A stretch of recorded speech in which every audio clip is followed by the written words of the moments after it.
researcherbd.com।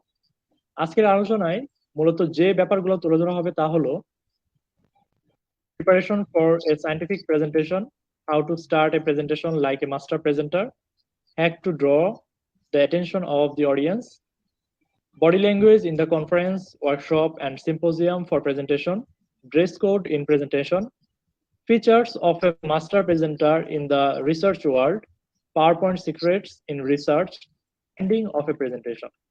আমি আতিকুর রহমান স্যারকে এই বিষয়ে ওনার মূল্যবান বক্তব্য প্রদান করার জন্য অনুরোধ জানাচ্ছি। স্যার। ধন্যবাদ আপনাকে সুন্দরভাবে আজকের প্রোগ্রামটি পরিচালনা করার জন্য এবং আমাকে প্রেজেন্টেশন এই বিষয়ে রিসার্চারদের স্কিল নিয়ে কথা বলার সুযোগ প্রদান করার জন্য আমি গবেষক হতে চাই প্ল্যাটফর্ম এবং পাথফাইন্ডার রিসার্চ এন্ড কনসালটেন্সি সেন্টারকে আন্তরিকভাবে ধন্যবাদ জানাচ্ছি।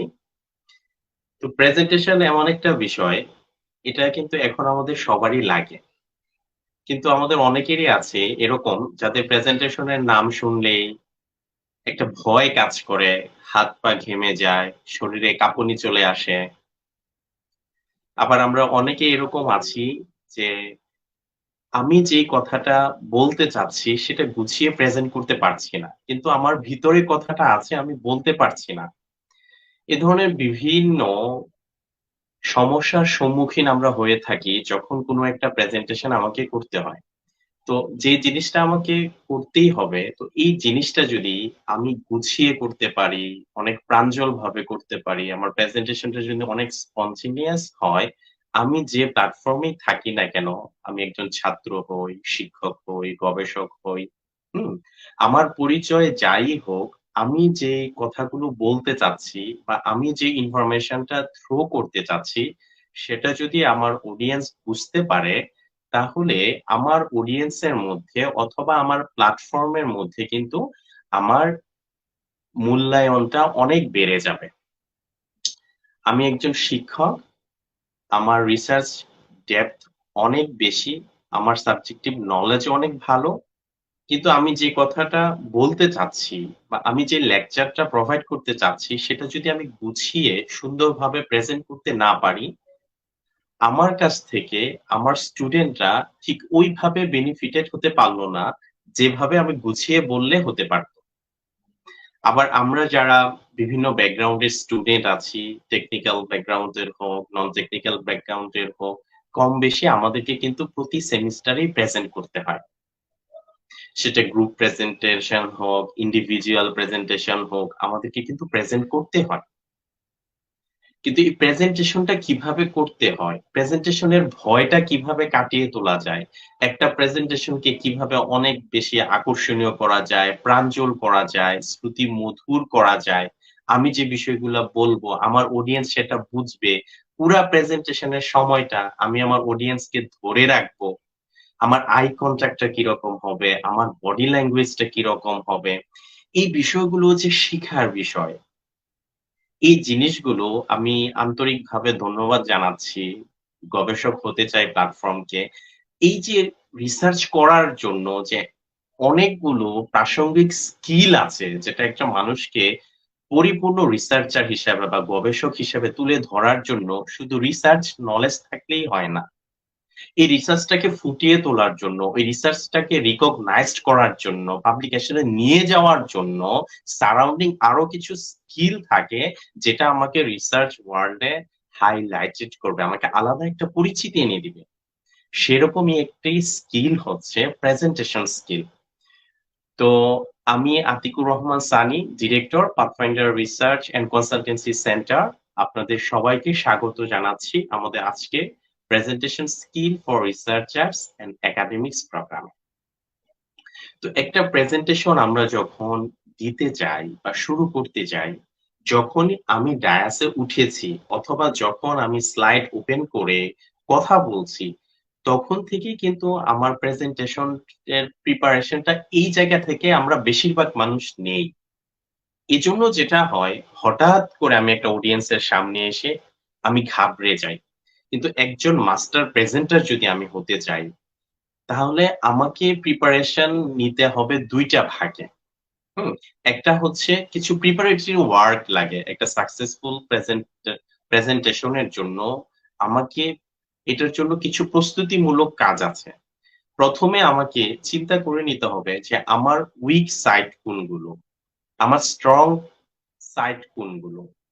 স্ট্রং সাইড গুলোকে আমি কিভাবে হাইলাইটেড করতে পারি আর আমার উইক যে পয়েন্ট গুলো আছে সেগুলোকে কিভাবে আমি ওভারকাম করতে পারি, ডেভেলপ করতে পারি। এই ২ টা জিনিস মাথায় রেখে কিন্তু আমাকে প্রেজেন্টেশনের জন্য প্রিপারেশন নিতে হবে। সেটা আমার ক্লাস প্রেজেন্টেশন হোক, সেটা আমার থিসিস প্রেজেন্টেশন হোক, অথবা কোনো সিনপসিস বা প্রপোজাল এর জন্য প্রেজেন্টেশন হোক, অথবা কোনো কনফারেন্স হোক, সিম্পোজিয়াম হোক, প্রত্যেকটা জায়গার জন্য কিন্তু আমাকে প্রিপারেশন নিতে হবে। তো এই প্রিপারেশনটা আমরা কিভাবে নিব সেটা নিয়ে যদি আমরা দেখি যে একজন মাস্টার প্রেজেন্টার ২ টা বিষয়কে সামনে নিয়ে প্রিপারেশন নেন। ১ম হচ্ছে যে এই প্রেজেন্টেশনটাকে আরো বেশি লাইভ করার জন্য, আরো বেশি কানেক্টেড করার জন্য কি বিষয় সামনে নিয়ে আমাকে প্রেজেন্টেশনটা দিতে হবে। আবার হলো এই প্রেজেন্টেশনটাকে লাইভ করার জন্য অথবা এই প্রেজেন্টেশনটাকে রিমার্কেবল করার জন্য কি কাজ আমাকে এভয়েড করতে হবে। এই ২ টা জিনিস ১ম এ আমাকে মাথায় রাখতে হবে। একটা হলো আমরা বেশিরভাগ এটা একদম অনার্স লাইফ থেকে হোক অথবা আমাদের প্রফেশনাল লাইফ হোক অথবা আমি লেকচার দিচ্ছি। সাধারণত আমরা স্লাইড প্রিপারেশন এর জন্য যেই পরিমাণ সময় দেই, কিন্তু স্লাইডটা কিভাবে ডেলিভারি করব, আমি কি স্পিচটা দিব, এই স্লাইডটার ডেলিভারি ধরনটা আমার কেমন হচ্ছে, এটা কি স্পন্টেনিয়াস হচ্ছে নাকি এটাকে আরো ডেভেলপ করার সুযোগ আছে, এই জিনিসটা কিন্তু আমি দেখার সুযোগ পাই না। কারণ 11th আওয়ারে অথবা স্লাইড প্রিপারেশন করতে করতে আমার অনেক সময় চলে গেছে। এখন এই স্লাইডটা যে আমি কিভাবে ডেসক্রাইব করব অথবা আমি কিভাবে প্রেজেন্ট করব এটা নিয়ে আমি আগে কোনো রিহার্সাল করি না। এজন্য যেটা হয় ওই স্লাইডটা ১ম এই যে আমি হয়তো একটা কনফারেন্সে প্রেজেন্ট করছি অথবা এই স্লাইডটা আমি জাস্ট কোনরকম বানিয়ে নিয়ে এসেছি। এখন আমি আমার ক্লাসে আমার স্টুডেন্টদেরকে বলতে যাচ্ছি। তো স্লাইডটা যেহেতু আমি নিজে বানিয়েছি, আমি তো জানি এই স্লাইডটাতে কি আছে। কিন্তু এই স্লাইডটা যেরকম আমি হাতে কলমে বানিয়েছি, তো বানানোর সময় এতে কি আছে এই নলেজটা আমার ভিতরে আছে। কিন্তু এই স্লাইডটা আমি কিভাবে আরেকজনের কাছে প্রেজেন্ট করব, এখান থেকে ইনফরমেশন গুলো আমি কিভাবে থ্রো করব, কিভাবে বললে এটা মোর অডিয়েন্স ফ্রেন্ডলি হবে, এই জিনিসগুলো যেহেতু আমি প্র্যাকটিস করিনি, সো আমি যখনই অডিয়েন্সের সামনে আসব আমার মধ্যে কিন্তু একটা জড়তা কাজ করে, একটা আড়ষ্টতা কাজ করে। তো এই জিনিসটাকে কাটিয়ে উঠার জন্য কয়েকটা হ্যাকস আছে, কয়েকটা সিক্রেট আছে। তো সে জিনিসগুলোই আজকে আমরা পুরোটা সময় জুড়ে আপনাদের সাথে আলোচনা করব। কি হ্যাকস, কি টিপস অথবা কি সিক্রেট আছে যেগুলো মাস্টার প্রেজেন্টার যারা আছেন ওনারা ফলো করেন। একদম শুরু থেকে বিগিনিং থেকে, হ্যাঁ, আমি কিভাবে নিজেকে একজন মাস্টার প্রেজেন্টার হিসাবে আমার সারাউন্ডিং এর মধ্যে, আমার প্ল্যাটফর্ম এর মধ্যে আমি এস্টাবলিশড করতে পারি। সো ১ম এ যেটা করতে হবে সেটা হলো আমি যে বিষয়ে প্রেজেন্ট করব এটার আগে থেকেই রিহার্সাল করা। এখন এই রিহার্সালটা আমি কয়েকভাবে করতে পারি। একটা হলো মিররের সামনে দাঁড়িয়ে, যদি আমাকে দাঁড়িয়ে প্রেজেন্ট করতে হয়, মিররের সামনে দাঁড়িয়ে আমি কথাগুলো বলব। আমি যে বিষয়গুলো প্রেজেন্ট করতে চাচ্ছি ওই টপিকস গুলো আমি মিররের সামনে দাঁড়িয়ে প্র্যাকটিস করব। তো ওই প্র্যাকটিসটা করার সময় আমি দেখব যে আমি কি জড়সড় হয়ে প্রেজেন্ট করছি না আমি খুব বেশি লাইভ একটা ওপেননেস আমার মধ্যে কাজ করতেছে কিনা, আমাকে কনফিডেন্ট এনাফ মনে হচ্ছে কিনা, বা আমি যে কথাগুলো বলছি এই কথাগুলো আমি থরলি বলে যেতে পারছি কিনা, না আমি আটকে যাচ্ছি, না আমার মধ্যে আ উম সো এই যে ফিলার গুলো এগুলা কাজ করতেছে কিনা। তাহলে এগুলো কিন্তু অডিয়েন্স থেকে আমাকে ডিসকানেক্টেড করে দিবে। আমার প্রেজেন্টেশন এর ভ্যালুটা কমিয়ে দিবে। হ্যাঁ? তো এই জিনিসগুলো আমি মিররের সামনে দাঁড়িয়ে নিজে প্র্যাকটিস করলাম। এখন মিররের সামনে আমি প্র্যাকটিস করলাম কিন্তু এটা তো পরে আমি দেখতে পারছি না যে আসলে কোন জায়গাগুলোতে এটা যদি আমার কাছে একটু রেকর্ডেড থাকতো, এটা যদি আমি একটু দেখতে পারতাম যে কোন জায়গাগুলোতে আমার ইমপ্রুভমেন্ট এরিয়া আছে, কোন জায়গাটা নিয়ে কাজ করলে আমার প্রেজেন্টেশনটা আরো অনেক ভালো হইতো। তাহলে সেই ক্ষেত্রে আমি কি করতে পারি? আমাদের সবার কাছে এখন একটা ডিভাইস আছে মোবাইল। এটার ফ্রন্ট ক্যামেরা অন করে যদি আমি ভিডিও করি, হ্যাঁ, যে আমি যে প্রেজেন্টেশনটা দিচ্ছি সেটা আমি কথা বলছি। তারপরে আফটার 10 মিনিটস অর 15 মিনিটস আমি একটু শুনলাম যে আমার প্রেজেন্টেশনটা কেমন হলো। আমি একটু দেখলাম কোন জায়গাগুলোতে আমার আসলে আরেকটু ভালো করা দরকার। কোন জায়গাটাতে আরেকটু জোর দিলে বা কোন টপিকসটার উপর আরেকটু প্রিপারেশন নিলে আরেকবার রিহার্সাল করলে আমার প্রেজেন্টেশনটা অনেক বেশি সুন্দর হবে, প্রাঞ্জল হবে এবং কানেক্টেড হবে। এভাবে যদি আমি প্রিপারেশন নিই তাহলে কিন্তু আমি দেখেন মানুষ কিন্তু স্বপ্ন দেখে, হ্যাঁ? আপনি যখন এই কাজগুলো করব না, আপনি দেখবেন আপনার সামনে আপনার অডিয়েন্স গুলা চলে আসছে। আপনি গুনগুন করে যখনই যাচ্ছেন আপনার প্রেজেন্টেশন এর টপিকস গুলো আপনি নিজে, নিজে গুনগুন করছেন। অথবা আপনি হাঁটছেন আপনার ড্রইং রুমে, আপনি হাঁটছেন আপনার চেম্বারে। আপনার মনে হচ্ছে আপনি কি করতেছেন? স্টেজের মধ্যে হাঁটতেছেন। প্রেজেন্টেশন যে স্টেজটা যেখানে আপনি প্রেজেন্টেশন করবেন অথবা ডায়াসটা ওখানে হাঁটতেছেন। একটা স্বপ্ন কিন্তু আপনার মধ্যে তৈরি হয়ে গেল। আসলে আমরা মানুষ হিসাবে সবাই স্বপ্ন দেখি। এই স্বপ্নই কিন্তু আমাদেরকে ভালো পারফর্ম করতে সাহায্য করে। সো এই প্র্যাকটিস গুলো আমি যখন করব না, একটা ভীতি, একটা ভয় যে আড়ষ্টতা এটা আমার মধ্যে দিয়ে কেটে যাবে। আরেকটা হলো, একটা তো আমি নিজে নিজেকে জাজ করলাম যে আমার ইমপ্রুভমেন্ট এরিয়া গুলো। এটা যদি আরো কয়েকটা চোখ দিয়ে দেখা যেত, আরো কয়েকজন মানুষ যদি দেখতো বা আমাকে একটু কারেকশন করে দিত যে আমার প্রেজেন্টেশনটা আরো কিভাবে লাইভ করা যায়, আমি মেইন প্ল্যাটফর্ম এ প্রেজেন্ট করার আগে। তো সেই ক্ষেত্রে কি করতে পারি? আমাদের যারা আমরা রিসার্চ ওয়ার্ক করি, সাধারণত রিসার্চটা একটা টিমের মাধ্যমে করতে হয়, তাই না? ইন্ডিভিজুয়ালি রিসার্চ করার থেকে আমরা যদি একটা টিম বিল্ড আপ করি, আমরা যদি একটা নেটওয়ার্কিং থাকে, তাহলে কিন্তু আমি খুব দ্রুত এস্টাবলিশড হতে পারবো রিসার্চ ওয়ার্ল্ড এর মধ্যে, হ্যাঁ? তো সেই ক্ষেত্রে যেটা করা যেতে পারে, আমার ফ্রেন্ড সার্কেল যারা আছে, তাদের সামনে আমি যদি ১ বার বা ২ বার প্র্যাকটিস করি, তাহলে ওখান থেকেও কিন্তু আমি কিছু ফিডব্যাক পাবো, যেটা আমার প্রেজেন্টেশনটাকে ফাইনালি অনেক সুন্দর করবে। আ এখন হতে পারে যে আমি ফিজিক্যালি এটা এরেঞ্জ করতে পারছি না। কোন অসুবিধা নাই। আমরা এরকম Zoom এ অথবা এরকম বিভিন্ন প্ল্যাটফর্মে লাইভ শেয়ার করে কিন্তু আমি প্রেজেন্ট করতে পারি। যেখান থেকে অন্যদের ফিডব্যাক দ্বারা অন্য যারা রিসার্চার আছেন উনাদের ফিডব্যাক গুলো যখন পাবো বা কেউ যদি আমাকে অ্যাপ্রিশিয়েট করে, আপনি তো অনেক ভালো প্রেজেন্ট করেন। আপনার প্রেজেন্টেশন স্কিলটা না এক্সিলেন্ট। এই যে একটু অ্যাপ্রিসিয়েশন, হয়তো আমি যেরকম বলেছে ঐরকম ভালো করি নাই। কিন্তু এই যে আমাকে একটু অ্যাপ্রিশিয়েট করলো, এই যে আমাকে একটু ইন্সপায়ার করলো, এটা কিন্তু আমার কনফিডেন্ট লেভেলটা অনেক বুস্ট করে দিবে। যেটা আমি যখন প্রেজেন্টেশন করতে যাব না, দেখবেন আমার কাছে মনে হবে, আরে এটা তো আমি আরো আগে ৫-৭ বার করছি। এটা কোন ব্যাপারই না। এইরকম একটা কনফিডেন্ট আমার মধ্যে কিন্তু কাজ করবে। আরেকটা হলো ধরেন আমার ওরকম নেটওয়ার্কিং হয় নাই বা আমার ফ্রেন্ডদের সামনে এখন আমি প্রেজেন্ট করার মতো সুযোগও নাই। তাহলে আমার যারা ফ্যামিলি মেম্বার আছে, আমার আম্মু আছেন, আব্বু আছেন অথবা আ যারা ম্যারিড হ্যাঁ? আমাদের যারা আছেন আমার ওয়াইফ থাকতে পারেন, আমার আ আ চিলড্রেনরা থাকতে পারেন, হ্যাঁ? ভাই থাকতে পারেন, বোন থাকতে পারেন। ফ্যামিলি এনভায়রনমেন্ট এ, হ্যাঁ? আমি যেটা আমার কমফোর্ট জোন, যাদেরকে দেখলে আমার মধ্যে ভয় কাজ করবে না, ভীতি কাজ করবে না, তাদের সামনে আমি যদি আমার কাজটাকে কয়েকবার প্রেজেন্ট করি, উনারা যদি আমার ব্যাকগ্রাউন্ড এর না হয়, উনারা যদি টেকনিক্যাল বিষয়গুলো হয়তো বুঝবে না, কিন্তু উনাদের সামনে প্রেজেন্ট করার দ্বারা যেটা হবে, আমার ভিতরে কিন্তু একটা কনফিডেন্ট গ্রো করবে এবং আমার যে জেস্চার বা পোস্চার বা আমার আই কনট্যাক্ট এ যদি কোন সমস্যা থেকে থাকে, এই জিনিসগুলো কিন্তু আমার ফ্যামিলি মেম্বাররাও আমাকে এরকম সাজেস্ট করতে পারবেন।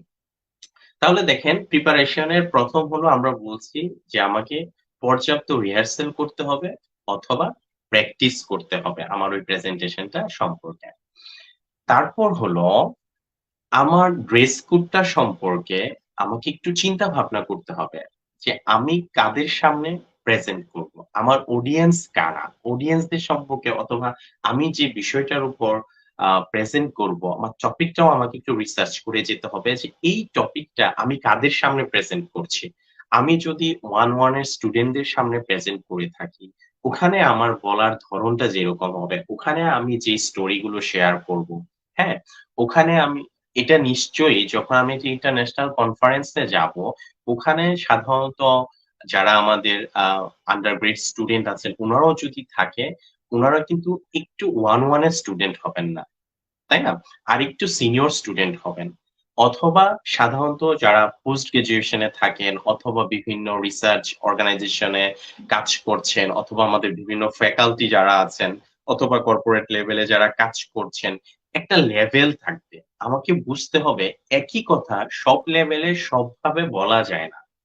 আমি যেই অডিয়েন্সের সামনে কথা বলবো ওই অডিয়েন্সের সবচেয়ে কম যে এজ গ্রুপটা আছে বা ওই অডিয়েন্সে যারা থাকবেন ওখানে যাদের আন্ডারস্ট্যান্ডিং লেভেলটা সবচেয়ে কম আমার মনে হবে আমি ওই লেভেলটাকে মেনটেন করে কথা বলবো।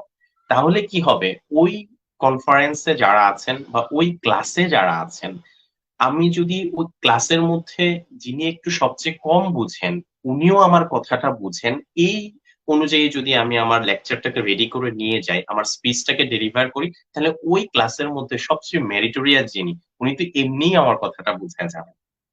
একটা কনফারেন্সের মধ্যে বা সিম্পোজিয়াম হোক ওয়ার্কশপ হোক ওখানে পার্টিসিপেন্ট কারা এটা বোঝা, এটা রিয়েলাইজ করা, এটা ভেরি ইম্পর্টেন্ট। সো এইভাবে আমি একটু প্রিপারেশন নেওয়া। আরেকটা হলো ড্রেস কোডের কথা বলছিলাম, যে আমরা সাধারণত রিসার্চ মানে এটা একটা পোলাইট ওয়ার্ক, এটা একটা জেন্টাল ওয়ার্ক। এখানে যারা পোলাইট যারা জেন্টাল তারা ভালো করে। এখানে ক্রিয়েটিভিটি থেকে আপনার ডিসিপ্লিন, আমি কতটুকু ডিসিপ্লিন আমার মধ্যে কতটুকু হ্যাঁ এরকম আপনার যে নিয়মানুবর্তিতা বলি, হ্যাঁ আমি অধ্যবসায় বলি, এই যে গুণগুলা পাঞ্চুয়ালিটি গুলা এগুলা যার মধ্যে যত বেশি থাকবে সে হয়তো অত মেরিটোরিয়াস না, অত জিনিয়াস না, অত আউটস্ট্যান্ডিং কেউ না, একটা মোটামুটি মানের মানুষ কিন্তু তার মধ্যে ডিসিপ্লিন আছে। এই ধরনের মানুষটা রিসার্চে ভালো করে। সো আমি যখন কোনো রিসার্চ প্ল্যাটফর্মে যাব আমার রিসার্চকে প্রেজেন্ট করতে, ওখানে আমার মধ্যে একটা ফর্মাল লুক থাকলে ভালো হয়। যদি আমি সুন্নতের অনুসরণ করে থাকি তাহলে আমার পোশাকটা হবে কি পাজামা পাঞ্জাবি অথবা টুপি, তাই না? এরকম যদি থাকে, আমার যদি দাড়ি থাকে দাড়িকে সুন্দরভাবে পরিপাটি করে আমি প্রেজেন্ট করতে যাব। কালার নিয়ে কথা বলবো একসাথে, সব যে পোশাকই পরি ওইটার কালারের ব্যাপারে একই ধরনের বিষয়গুলো আমাদেরকে টেক কেয়ার করতে হবে। আমি যদি ফর্মাল ড্রেস পরি শার্ট প্যান্ট পরি সেক্ষেত্রে ভালো হয় যদি আমি স্যুট ইউজ করি, হ্যাঁ। আর যদি আমি টাই ইউজ করি, যদি আমরা যখন স্যুট ইউজ করব তখন একটা বিষয় খেয়াল রাখা, সেটা হলো স্যুটের যে আমার বাটনগুলো আছে এই বাটনগুলো যদি ওপেন থাকে, হ্যাঁ? তাহলে ভালো হয়। তাহলে আমার মুভমেন্ট করতে আমার যে আপনার জেস্চার বা পোস্চার, তাই না? আমার হাতের যে মুভমেন্ট গুলো এগুলো আমি ইন্ডিপেন্ডেন্টলি করতে পারবো। আমার ঘাড়ের একটু নড়াচড়া বা হ্যাঁ, অডিয়েন্সকে একটু ধরে রাখা, মোর কানেক্টিং করার জন্য যে বিষয়গুলো দরকার, এগুলো যদি আমার সুর বা আমি ইউজ করি তাহলে এটার বাটনটা যদি আমরা খোলা রাখি, এটা আমাকে আলাদা একটা অ্যাডভান্টেজ দিবে। একটা কমফোর্ট ফিল আমার মধ্যে কাজ করবে। একদম যদি আমি সব শুটে সব বাটন লাগিয়ে একদম জড়সড় ভাবে প্রেজেন্ট করতে যাই না, তাহলে আমি যত কনফিডেন্ট আমার মধ্যেই থাকুক আমার আউটলুকটা কিন্তু একটা নার্ভাস আউটলুক আসবে, হ্যাঁ? এই বিষয়টা খেয়াল করা। আবার আমরা অনেকে টাই ইউজ করতে পছন্দ করি। যদি আমি টাই ইউজ করি, হ্যাঁ, শুটের সাথে যদি আমি টাই ইউজ করি, এখানে ২ টা বিষয় খেয়াল রাখতে হবে। একটা হলো যারা একটু ফ্যাটি, হ্যাঁ? যারা আমরা একটু ফ্যাটি আছি বা আমাদের যাদের বডিটা অনেক শেপটা সুন্দর, এটার সাথে সামঞ্জস্য রেখে আমাকে টাই পড়তে হবে। টাই ২ ধরনের আছে। কিছু টাই আছে চিকন, কিছু টাই আছে মোটা। তো আমরা আমাদের যাদের স্বাস্থ্যটা একটু তুলনামূলক বেশি ভালো, তারা আমরা ওই আমার শরীরের সাথে আমার বডির সাথে অ্যাডজাস্ট করে টাইটাকেই পড়বো। আর যারা একটু মাশাআল্লাহ ফিট তারা যদি চিকন টাইটা ইউজ করে এটা হয়তো উনাদের সাথে একটু বেশি সুইট করবে। তো আমার সাথে কোন বিষয়টা যাচ্ছে এটা কিন্তু আমার ড্রেস কোডের অংশ। হুম? আরেকটা বিষয় হলো যে আমরা যখন প্রেজেন্ট করব তখন অনেক সময় আমরা বেল্ট ইউজ করি, তাই না? এই বেল্টটা যখন আমি পরবো এই বেল্টের সাথে আমার শু এর কালারটা যেন সবসময় ম্যাচ করে। এটা একটা ইম্পোর্টেন্ট বিষয়, ড্রেস কোডের একটা বিষয়। ধরেন আমি বেল্ট পরলাম চকলেট কালার আর শুটা ইউজ করলাম ব্ল্যাক, অথবা বেল্ট ব্রাউন শু ব্ল্যাক। এটা খুবই অড দেখাচ্ছে কারণ আমি সামনে থাকছি, সবার ফোকাসটা আমার দিকে।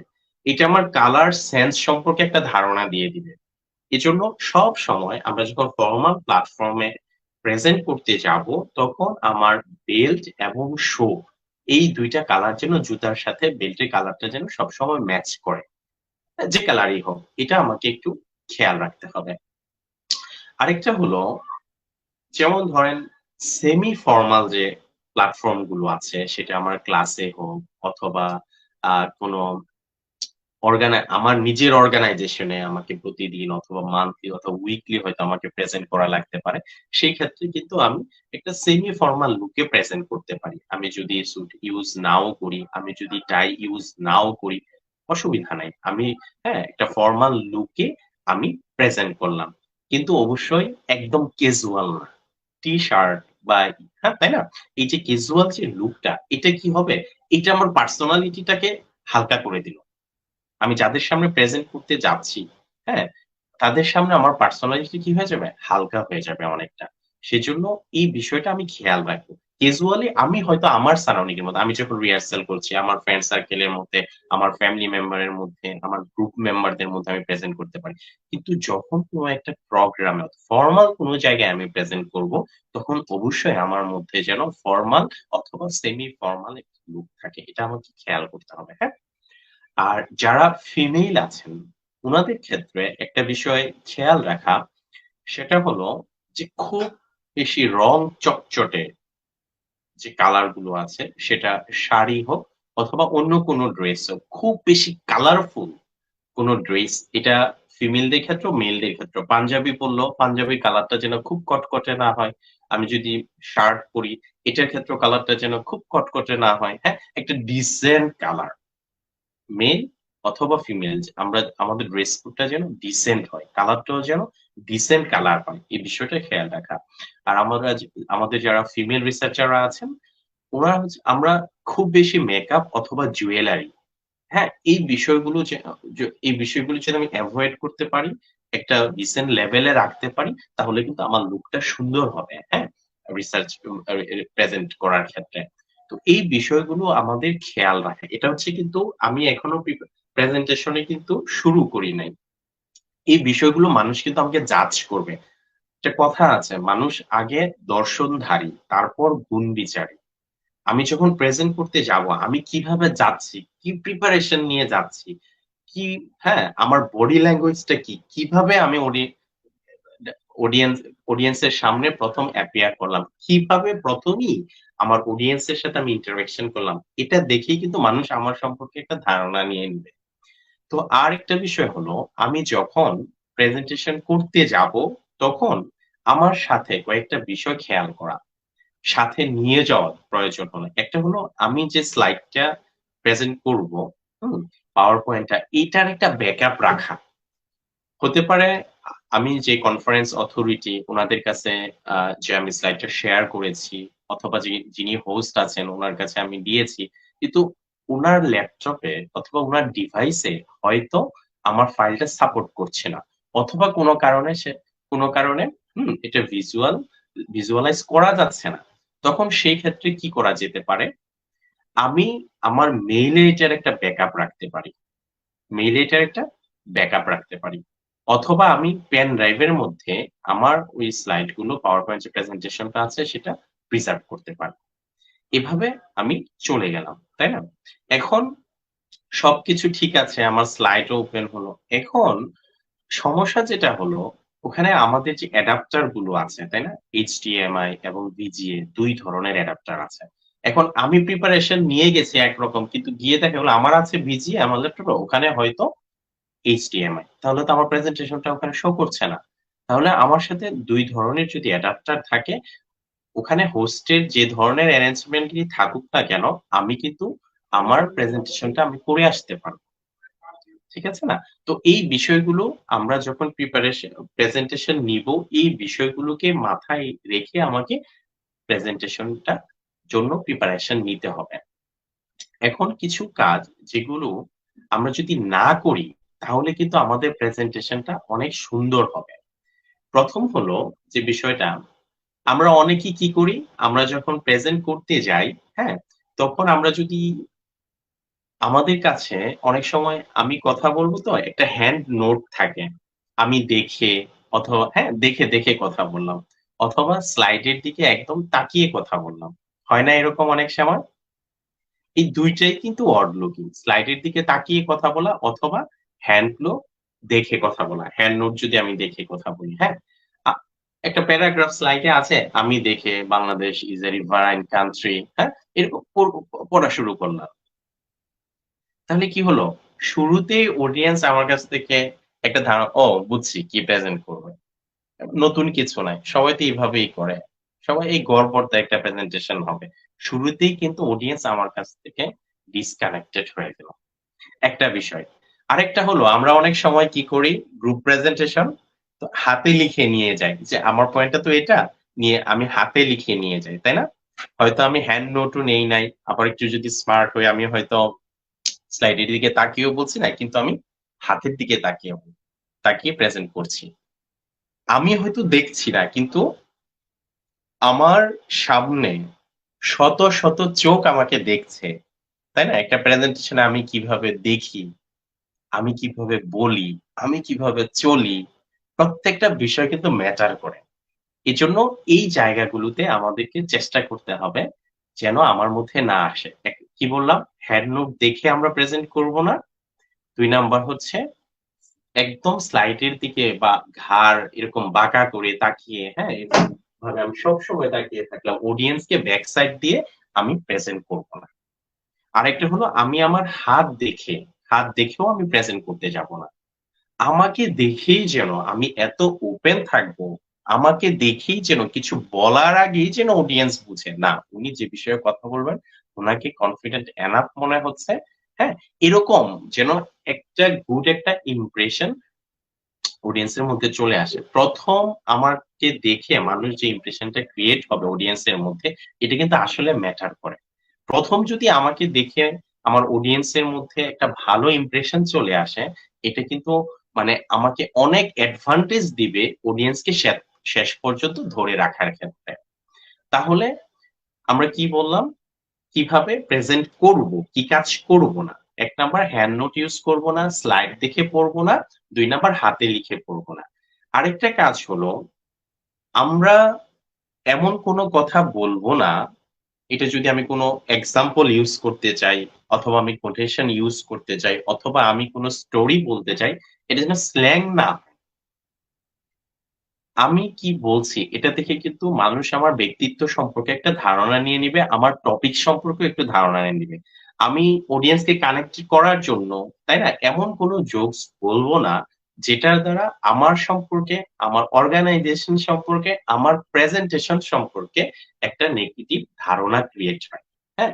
তো এই জায়গাটা আমরা যারা আছি আমরা সবাই খেয়াল রাখার চেষ্টা করব। আরেকটা বিষয় যে খুব বেশি ক্যাজুয়াল হওয়া দরকার নাই। কানেক্টেড হতে, হতে এত কানেক্টেড হয়ে গেলাম যে আমি নিজেকে ধরে রাখতে পারলাম না। এটা পর্যন্ত না। কতটুক পর্যন্ত আমি যেতে পারবো? আমার সিলিংটা কতটুকু? আমার লিমিটটা কতটুকু? অডিয়েন্স এর সাথে আমি কতটুকু কানেক্টেড হতে পারবো? এটার একটা জাজমেন্ট কিন্তু আমার কাছে থাকতে হবে। হ্যাঁ? তারপরে এখন আসেন যে একটা প্রেজেন্টেশন কিভাবে শুরু করা যায়?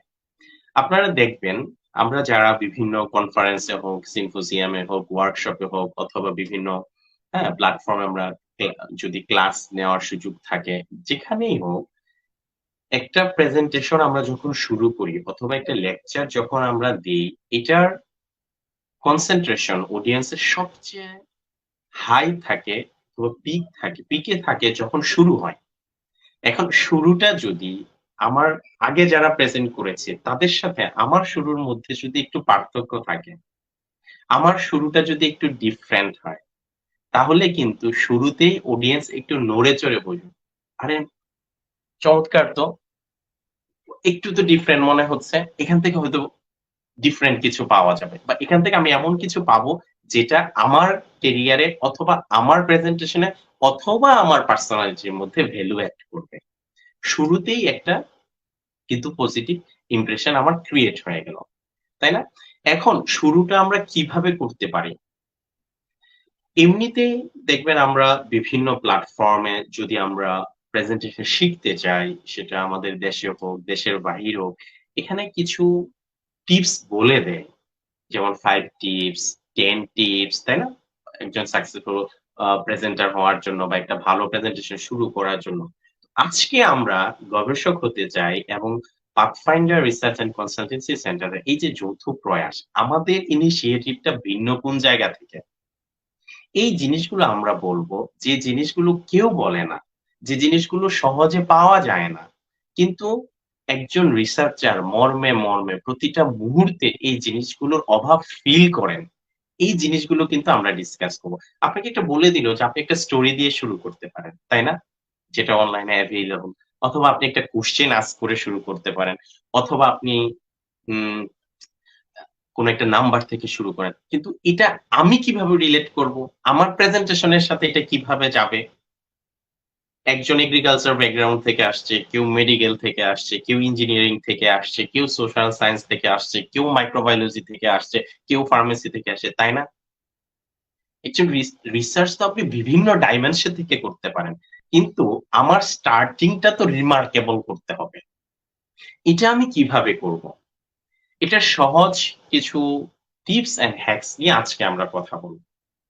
যেমন আমি সাধারণত এক্সাম্পল দিয়ে কথা বলতে পছন্দ করি, তাহলে এটা সহজে বুঝা যায়। আমি গত কিছুদিন আগে ঢাকা ইউনিভার্সিটিতে একটা প্রেজেন্টেশন ছিল আমার। তো সেখানে আমি দেখছিলাম যে আমি যখন কথা বলি, ওই প্রেজেন্টেশনে ওখানে আমি দেখছিলাম যে আমার আগে যারা প্রেজেন্ট করতেছিল, তো ওই যে অডিটোরিয়াম থেকে প্রেজেন্টার প্রেজেন্ট করছে, মাঝখান দিয়ে কিছু মানুষ আসা যাওয়া করছে। তো হোস্ট যেহেতু ঢাকা ইউনিভার্সিটি, সাধারণত ওখানকার স্টুডেন্টরাই তো বেশি, তাই না? টিচার হোক, স্টুডেন্ট হোক, তাই না? এমনিতে অনারেবল গেস্ট হোক, বেশিরভাগই তো ঢাকা ইউনিভার্সিটির হবে। সো আমি অডিয়েন্সটাকে রিড করার চেষ্টা করছিলাম। কি করলে অডিয়েন্সটা ধরে রাখা যায়? অন্তত এটা আমার জন্য দরকার। আমি প্রেজেন্টেশন করছি, আমার সামনে দিয়ে যদি আসা যাওয়া করে, এটা তো আমার কনসেনট্রেশন এ ব্যাঘাত ঘটাইতে পারে। সো কি করা যায়? তো আমি যখন প্রেজেন্টেশন শুরু করলাম, শুরুতেই আমি এভাবে শুরু করেছিলাম, বাংলাদেশের প্রতিটি সংগ্রামে, প্রতিটি আন্দোলনে, প্রতিটি অর্জনে যে ইউনিভার্সিটির নাম ওতপ্রোতভাবে জড়িত, কি কি ভাষা আন্দোলন, কি ৬৬ ৬ দফা, কি আমাদের মুক্তিযুদ্ধ, কি আমাদের আজকের ডিজিটাল বাংলাদেশ, প্রতিটি ক্ষেত্রে যে ইউনিভার্সিটির কন্ট্রিবিউশন সর্বোচ্চ, সেই ইউনিভার্সিটির মিলনায়তনে আজকে আমি আমার রিসার্চকে প্রেজেন্ট করার সুযোগ পেয়েছি। এই জন্য আমি এই কনফারেন্স অথরিটিকে আন্তরিকভাবে ধন্যবাদ জানাচ্ছি এবং কৃতজ্ঞতা প্রকাশ করছি। মোটামুটি কথাগুলো ছিল এরকম। আসলে আমরা তো মুখস্থ করে কিছু বলতে যাই না। এই যে একটা বলেছিলাম, আপনি চিন্তাও করতে পারবেন না, আমি তো শুরু করি নাই, কিন্তু ক্ল্যাপ পেয়ে গেছি। অডিয়েন্সের মধ্যে যারা ছিল, তারা যেহেতু তার নিজের ইউনিভার্সিটির প্রত্যেকটা স্টুডেন্ট তার ইউনিভার্সিটিকে অনেক বেশি তার কোরে জায়গা দিয়ে থাকে। আমি যখন ওনাদেরকে অ্যাকনলেজ করেছি, আসলেই তো এখানে যা বলেছে একটা কথা তো মিথ্যা কথা না। আমাদের প্রত্যেকটা অর্জনে ঢাকা ইউনিভার্সিটি আছে। আপনারা দেখেন এই যে এখানে যে ছবিটা দেখা যাচ্ছে, আমার প্রেজেন্টেশন কিন্তু এখনো দেখেন ওখানে দেখা যাচ্ছে যে আমার প্রেজেন্টেশন কিন্তু চলছে। কিন্তু এখানে আমি কিন্তু একটা অ্যাপ্রিসিয়েশন পাচ্ছি। আমার পিছনে কিন্তু আমার স্লাইড গুলো এখনো অন করা। তাই না? প্রেজেন্টেশনের পরেই কিন্তু আমি এই অ্যাপ্রিসিয়েশনটা পেয়েছি। কেন? আমি ওখানে অডিয়েন্সকে রিড করতে পেরেছিলাম যে কোন বিষয়টা খেয়াল রাখলে আমি অডিয়েন্সকে কানেক্ট করতে পারবো। তাই না? তারপরে আমার একটা প্রেজেন্টেশন ছিল international conference on sustainable fisheries, most probably এরকম টাইটেল ছিল। এটার ২টা এপিসোড হয়েছে, সিলেট এগ্রিকালচার ইউনিভার্সিটি এবং কানাডার মেমোরিয়াল ইউনিভার্সিটি যৌথভাবে এই কনফারেন্সটা অ্যারেঞ্জ করে থাকে। তো এটার ফার্স্ট যে কনফারেন্সটা ছিল, সেখানেও আলহামদুলিল্লাহ আমি বেস্ট প্রেজেন্টেশন অ্যাওয়ার্ড পেয়েছিলাম। সেকেন্ড যে কনফারেন্সটা হয়েছে গত বছর, ওখানেও আমি বেস্ট প্রেজেন্টেশন অ্যাওয়ার্ড পেয়েছিলাম। তো আমার মনে আছে সবাই প্রেজেন্ট করছে, যেহেতু ইন্টারন্যাশনাল কনফারেন্স, ফার্স্ট কনফারেন্সটাতে অনেক ফরেনার আসছিল। আমি যদি আমি ভুল না করি, অ্যাকচুয়াল নাম্বারটা আমি বলতে পারছি না, যদি কিন্তু ওখানে যাদেরকে আমরা দেখেছি গেস্ট, যেসব ইনস্টিটিউশন থেকে দেখেছি, অনেক নাম্বারটা, অনেক ফরেন অর্গানাইজেশন থেকে, ইউনিভার্সিটি থেকে অনারেবল সায়েন্টিস্টরা এসেছিলেন। কিন্তু অডিয়েন্স যারা আছে, অডিয়েন্স তো সিলেট এগ্রিকালচারের, বেশিরভাগ অডিয়েন্স তো সিলেট এগ্রিকালচার ইউনিভার্সিটির, তাই না? আর যেহেতু আমি ইংলিশে কথা বলবো, আমি কি বলছি এখানে ওখানে যারা আমার ইন্টারন্যাশনাল কমিউনিটির আছে ওনারা তো বুঝবেন আমি কি বলতেছে। তো ওখানে তখন আমার আইডেন্টিটিটা বলা হলো, আমি ওয়ার্ল্ডফিশে ছিলাম, ওয়ার্ল্ডফিশে রিসার্চ ফেলো ছিলাম, এই কথা বলা হলো, আমার অ্যাচিভমেন্ট গুলো বলা হলো, হ্যাঁ, বলে আমাকে ইন্ট্রোডিউস করে দেওয়া হলো প্রেজেন্ট করার জন্য। তো আমি সিলেট এগ্রির সম্পর্কে কিছু কথা বলে, হ্যাঁ, আমার জায়গায় নিয়ে আসলাম, this is Atikur Rahman Sunny, but the identity that makes me proud that I am a product of Sylhet agriculture university. আমি এই কথাগুলো বলার সাথে সাথে ওখানে যে অডিয়েন্স ছিল, অডিয়েন্স আমার সাথে কানেক্টেড হয়ে গেছে, তারা প্লিজড হয়ে গেছে আমি এই কথাটা বলার কারণে। আমি তো অনেকগুলো অর্গানাইজেশনে কাজ করেছি, কিন্তু যেহেতু এটা আমার মাদার ইনস্টিটিউশন, আমি যেটা ফিল করি সেই কথাটাই আমি কিন্তু বলেছি। এই যে অনেক সময় আমরা যে কথাটা ফিল করছি এটা বুঝিয়ে প্রেজেন্ট করতে না পারার কারণে কিন্তু অডিয়েন্স কানেক্টেড হয় না। এভাবে আমি যে প্ল্যাটফর্মেই যাই না কেন, ওদের কালচারটা কি, ওদের হেরিটেজটা কি, ওই হোস্ট অর্গানাইজেশন হোক, হ্যাঁ, বা হোস্ট কান্ট্রি হোক, তাদের কোন বিষয়টাকে আসলেই অ্যাপ্রিসিয়েট করার মতো আছে, এইটা রিড করে যদি আমি শুরু করি, সরি, তাহলে কিন্তু আমার প্রেজেন্টেশনটা অনেক বেশি স্টার্টিংটা ডিফারেন্ট হবে, রিমার্কেবল হবে, আমি অডিয়েন্সকে কানেক্ট করে ফেলতে পারবো। আরেকটা হলো যে আমি কোনো একটা বিষয় আস্ক করতে পারি, তাই না? যেমন ধরেন আমার একটা প্রেজেন্টেশন ছিল fisheries in the context of achieving sustainable development goal in Bangladesh. এখন শুরু করার আগে, হ্যাঁ, সব জায়গায় যে আমি একভাবে শুরু করব এরকম তো না। যেমন আমি ক্লাস নিচ্ছি স্টুডেন্টদের সামনে, প্রতিদিন আমাকে যেতে হয়, প্রতিদিনের স্টার্টিংটা কিভাবে ডিফারেন্ট করতে হয় এটা আমাকে চিন্তা করতে হয়। আমি যে টপিকস এ কথা বলছি ওই টপিকস আমাকে ঢুকে যেতে হবে তখন, হ্যাঁ। অথবা আমি একটা 15 দিনের বা 2 মাস লং একটা সামার স্কুলে কথা বলছি, অথবা আমি 5 দিন 7 দিন লং কোন একটা ওয়ার্কশপ বা সিম্পোজিয়ামে কথা বলছি, আমার হয়তো একাধিক প্রেজেন্টেশন আছে, তো আমাকে টপিকস এ ঢুকে যেতে হবে। আপনি এভাবে জিজ্ঞাসা করতে পারেন যে আমাদের জাতীয় মাছের নাম কি, তাই না? এইভাবে যে কোনো একটা কোশ্চেন আপনি শুরু করেন যে কোন মাছ এরকম আছে যেই মাছটা যখন বাসায় রান্না করা হয় তার ফ্লেভার শত মিটার দূরে থেকেও অনুভব করা যায়, তাই না? আমি এটা বললাম, বলার পরে আপনি আবার বলেন আমি বুঝতে পেরেছি, আমি বলার সাথে সাথেই আমাদের সবার চোখের সামনে বা আমাদের মনের মণিকুঠায় যেই মাছটার নাম এসেছে সেটা হচ্ছে ইলিশ। এভাবে কিন্তু আমি শুরু করলাম আমার প্রেজেন্টেশন হিলসার উপর, সেটা হিলসার ডিপেন্ডেন্ট কমিউনিটি হোক, অথবা হিলসার বিভিন্ন বায়োলজিক্যাল অ্যাসপেক্টস হোক, হ্যাঁ, এটা লাইফ সাইকেল হোক, অথবা হিলসার ইকোনমিক কন্ট্রিবিউশন হোক, যে বিষয়েই কথা বলি স্টার্টিংটা কিন্তু আমি একটু ডিফারেন্ট ওয়েতে শুরু করতে পারি, হ্যাঁ, যেন আমার স্টার্টিংটা অনেক বেশি রিমার্কেবল হয়, অডিয়েন্স মনে রাখে। তো আমার একটা ভালো শুরু হয়ে গেল, হ্যাঁ, আমি স্টার্টিংটা অনেক গর্জিয়াস হলো, অনেক রিমার্কেবল হলো, ডিফারেন্ট হলো, এখানেই কিন্তু যথেষ্ট না। এখন আমার এই প্রেজেন্টেশনটা যে লম্বা সময় হবে, যেহেতু প্রেজেন্টেশন যত আগ বাড়বে, যত সামনের দিকে যাবে, যত সময় অতিবাহিত হবে, অডিয়েন্সের কনসেন্ট্রেশনটা কিন্তু তত কমতে থাকে, তত তলানিতে পড়তে থাকে। তাহলে আমাকে এমন কিছু অ্যাপ্রোচ ফলো করতে হবে, এমন কিছু টেকনিক ফলো করতে হবে যেন অডিয়েন্স আমার থেকে আলাদাই না হয়, ছোট গল্পের মতো শেষ হইয়াও হইল না শেষ, যেন মনে হয় আরে আরেকটু বলেন না কেন, আরে ভালোই তো লাগতেছিল, এই মাত্র না শুরু করলো কিভাবে শেষ হয়ে গেল, মুখে না বলুক, এরকম একটা ফিলিংস যেন আমার অডিয়েন্সের মধ্যে কাজ করে। তো এই ক্ষেত্রে দুইটা বিষয় খুব গুরুত্বপূর্ণ, একটা হলো ট্রানজিশন আর একটা হলো আই কন্টাক্ট। এই দুটা বিষয় আমাকে খেয়াল রাখতে হবে। এখন ট্রানজিশনটা কিরকম গুরুত্বপূর্ণ, এটা স্লাইড ট্রান্সফারের ক্ষেত্রে এক স্লাইড থেকে যখন আমি আরেক স্লাইডে যাব তখনও আমাকে ট্রানজিশনের বিষয়গুলো খেয়াল রাখতে হয়, অথবা যেহেতু গবেষক হতে চায় এই প্ল্যাটফর্মরা বিগিনিয়ারদেরকে বা আমাদের যারা ইমার্জিং রিসার্চার আছেন, যারা শিখতে চান তাদেরকে, তাদের জন্য এরকম খুবই নির্ভরযোগ্য একটা প্ল্যাটফর্ম, তাদেরকে প্রমোট করছে। তো এই বিষয়টা আমরা সাধারণত কি করতে হয়, আমরা যারা 1-1 এ, 1-2 তে, 2-1 এ, 2-2 তে বিভিন্ন সেমিস্টারে আছি, আমাদেরকে বিশেষ করে আমি যেহেতু এগ্রিকালচার ব্যাকগ্রাউন্ড থেকে, আমাদেরকে প্রতি সেমিস্টারেই ১০ থেকে ১৫ টা প্রেজেন্টেশন করতে হয়। এটা প্রতি সেমিস্টারের কথা বলছি আমি। এটা হয়তো এগ্রিকালচার বিভিন্ন সাবজেক্ট আছে, তাই না? বিভিন্ন ফ্যাকাল্টি আছে, ডিভিএম আছে, ফিশারিজ আছে, এগ্রিকালচার আছে, এগ্রি ইকোনমিক্স আছে, ফুড অ্যান্ড টি টেকনোলজি আছে, জেনেটিক ইঞ্জিনিয়ারিং এন্ড বায়োটেকনোলজি আছে।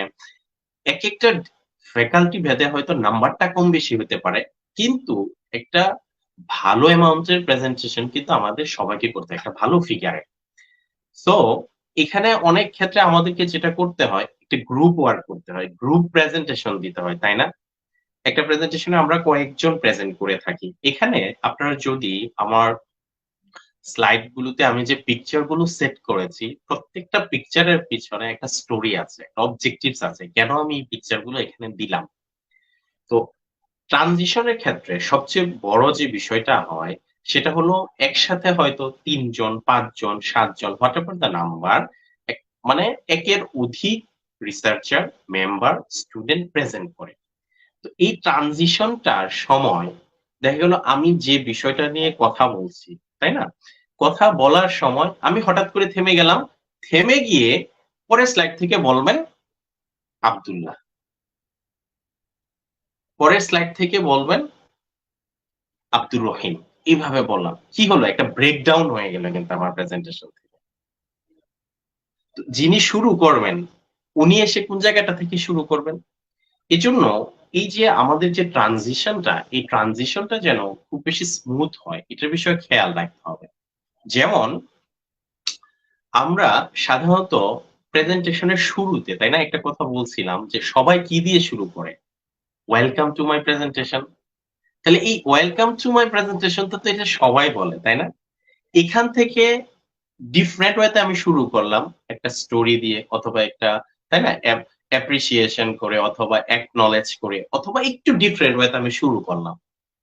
হ্যাঁ, তো শুরু করার পরে আমাকে এটা বলার দরকার নাই আমার আমার টিম মেম্বার, এইভাবে না।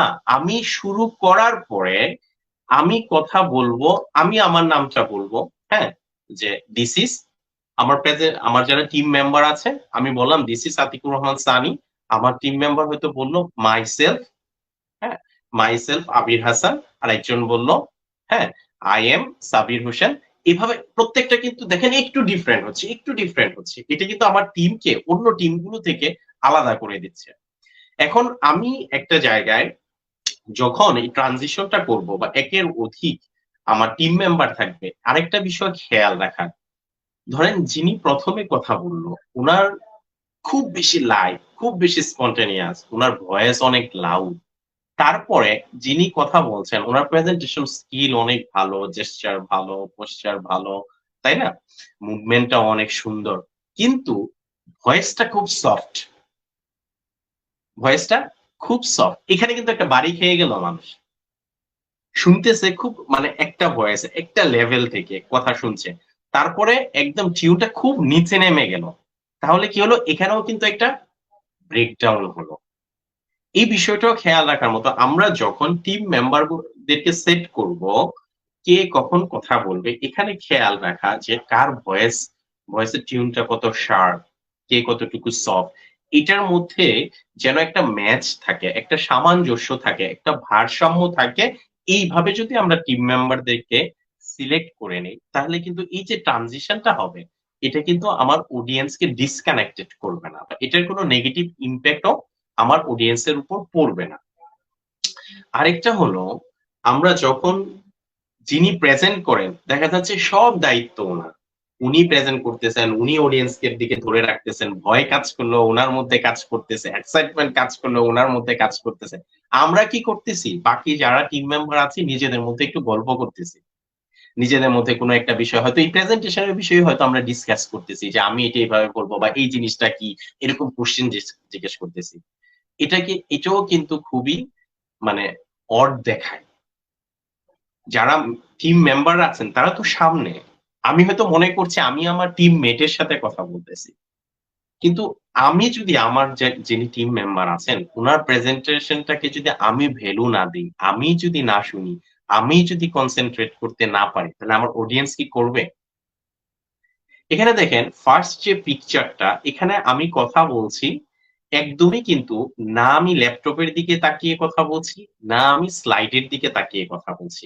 আপনি সেকেন্ড পিকচারটাতেও যদি দেখেন, এখানেও দেখেন আমি একদমই ভেরি ওপেন। আমার হাতগুলো দেখেন, পিছনে আমার স্লাইড দেখা যাচ্ছে। তার পিছনে জাজেসরা বসে আছেন, তাই না? অথবা যারা রিপোর্ট করেন, রিপোর্টিং পারসনরা বসে আছেন। আমি ফুললি অডিয়েন্সের দিকে তাকিয়ে কথা বলছি।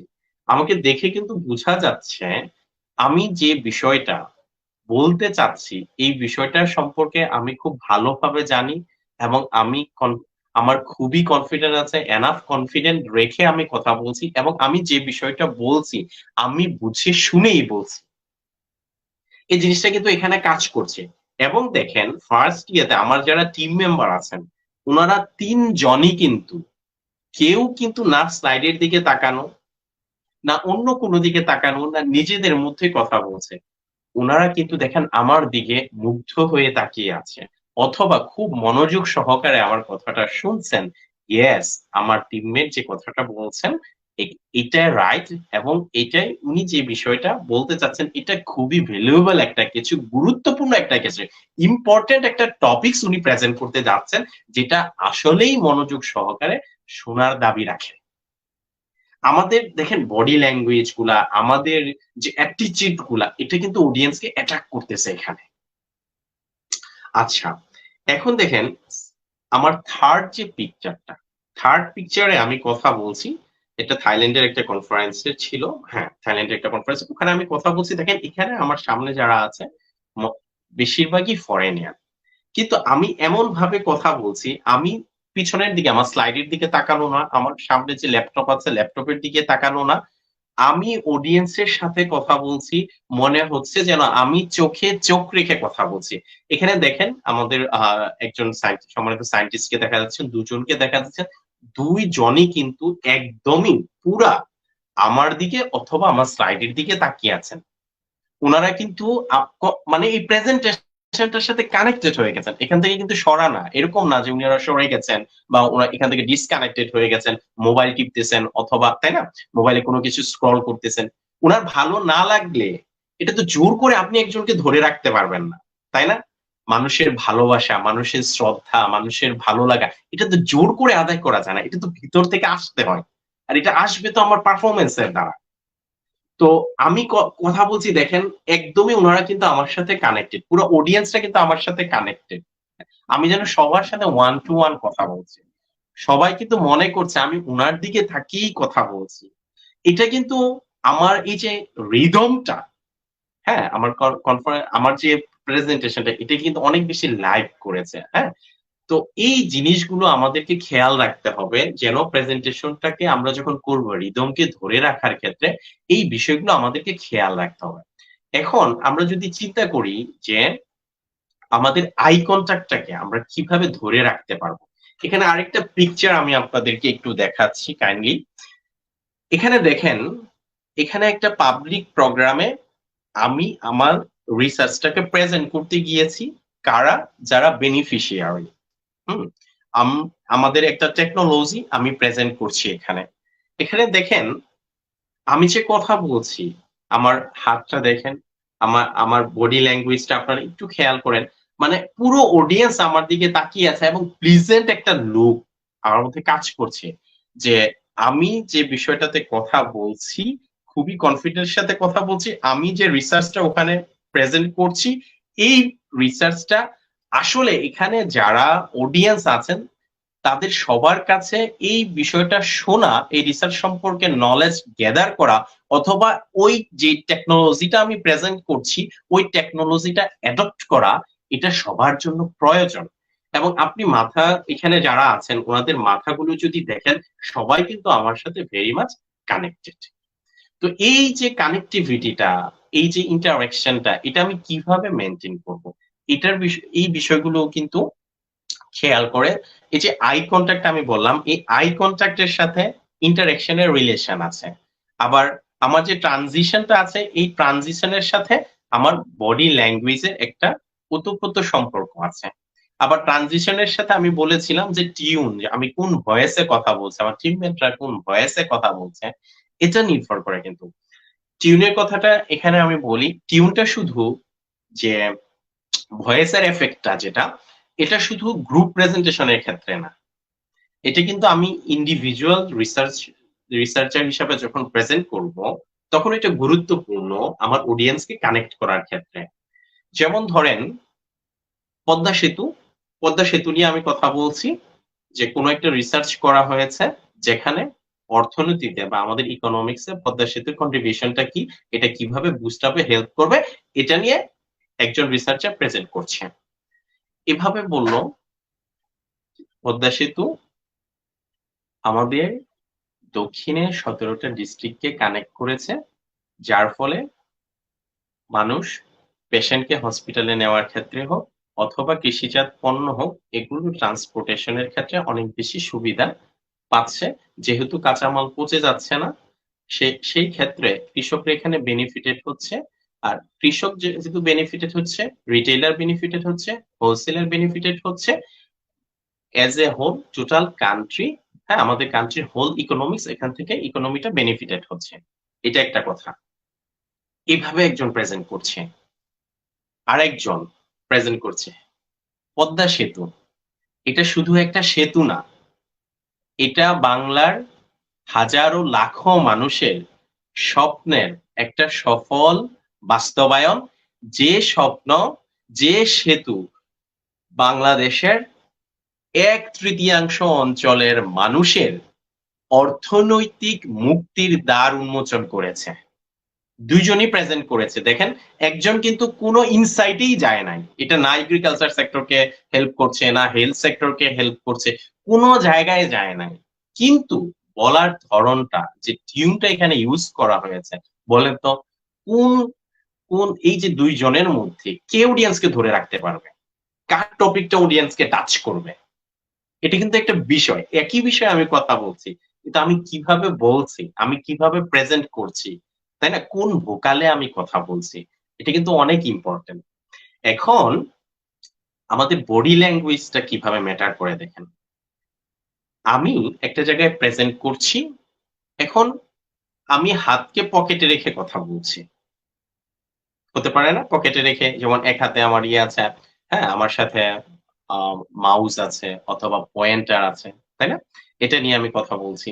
আরেক হাত পকেটে রেখে, যখনই আমি পকেটে হাত রেখে কথা বলবো, এটা দ্বারা অডিয়েন্স এই মেসেজটা নিবে যে আমি যে বিষয়ে কথা বলছি এটার উপর আমি মানে এনাফ কনফিডেন্ট না, অথবা আমি ওপেন না, আমার মধ্যে একটা জড়তা কাজ করছে, আমার মধ্যে একটা আড়ষ্টতা কাজ করছে।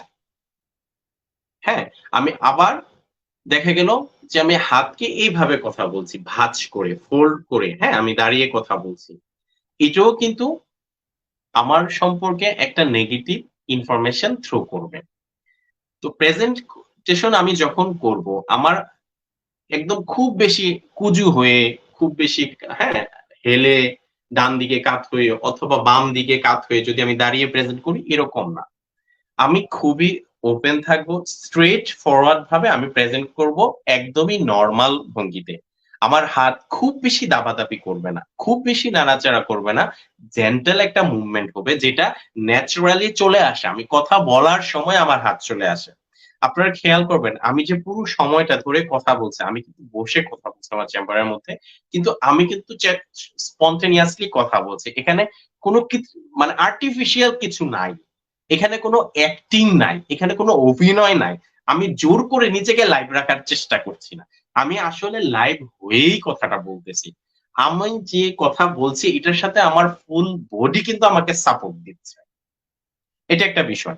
এখন ধরেন কোনো একটা বিষয়ে আমি কথা বলার সময় আমি কোনো একটা ডাটা প্রেজেন্ট করছি অথবা আমি কোনো একটা গ্রাফ হ্যাঁ, কে এক্সপ্লেইন করছি, হয়তো ওই মুহূর্তে আমার অত বেশি হাতের মুভমেন্ট দরকার নাই। তাহলে আমি কি করতে পারি দেখেন, আমার হাতটাকে আমি এভাবে রাখতে পারি আমার সামনে।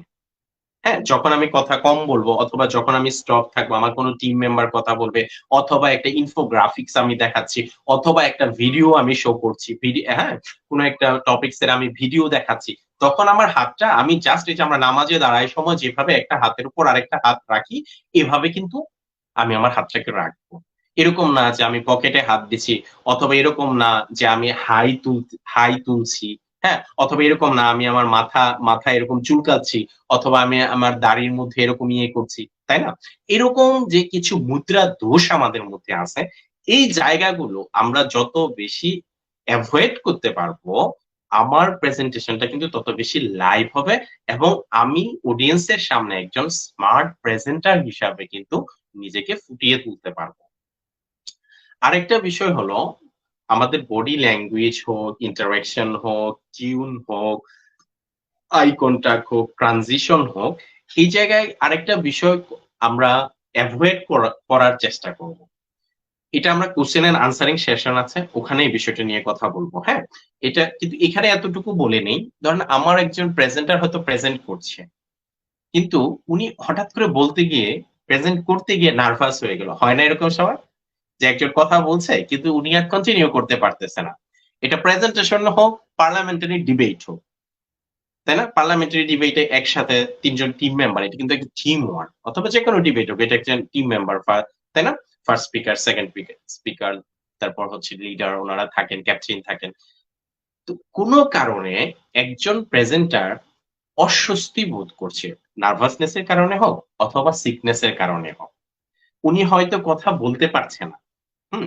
তো সেই ক্ষেত্রে ফ্লোটা ধরে রাখার ক্ষেত্রে আমি টিম মেম্বার হিসাবে আমার দায়িত্বটা কি? আমি বুঝতেই দিব না যে এখানে কোনো একটা বিষয় ঘটে গেছে, অথবা আমার টিম মেম্বার উনি নার্ভাস এর কারণে আমি আসছি, অথবা আমি যদি নার্ভাস হয়ে যাই, কেউ যদি আমার কোনো টিম মেম্বার আমাকে অ্যাসিস্ট করতে আসে, হেল্প করতে আসে, আমি হেল্পটা নিয়ে নিব।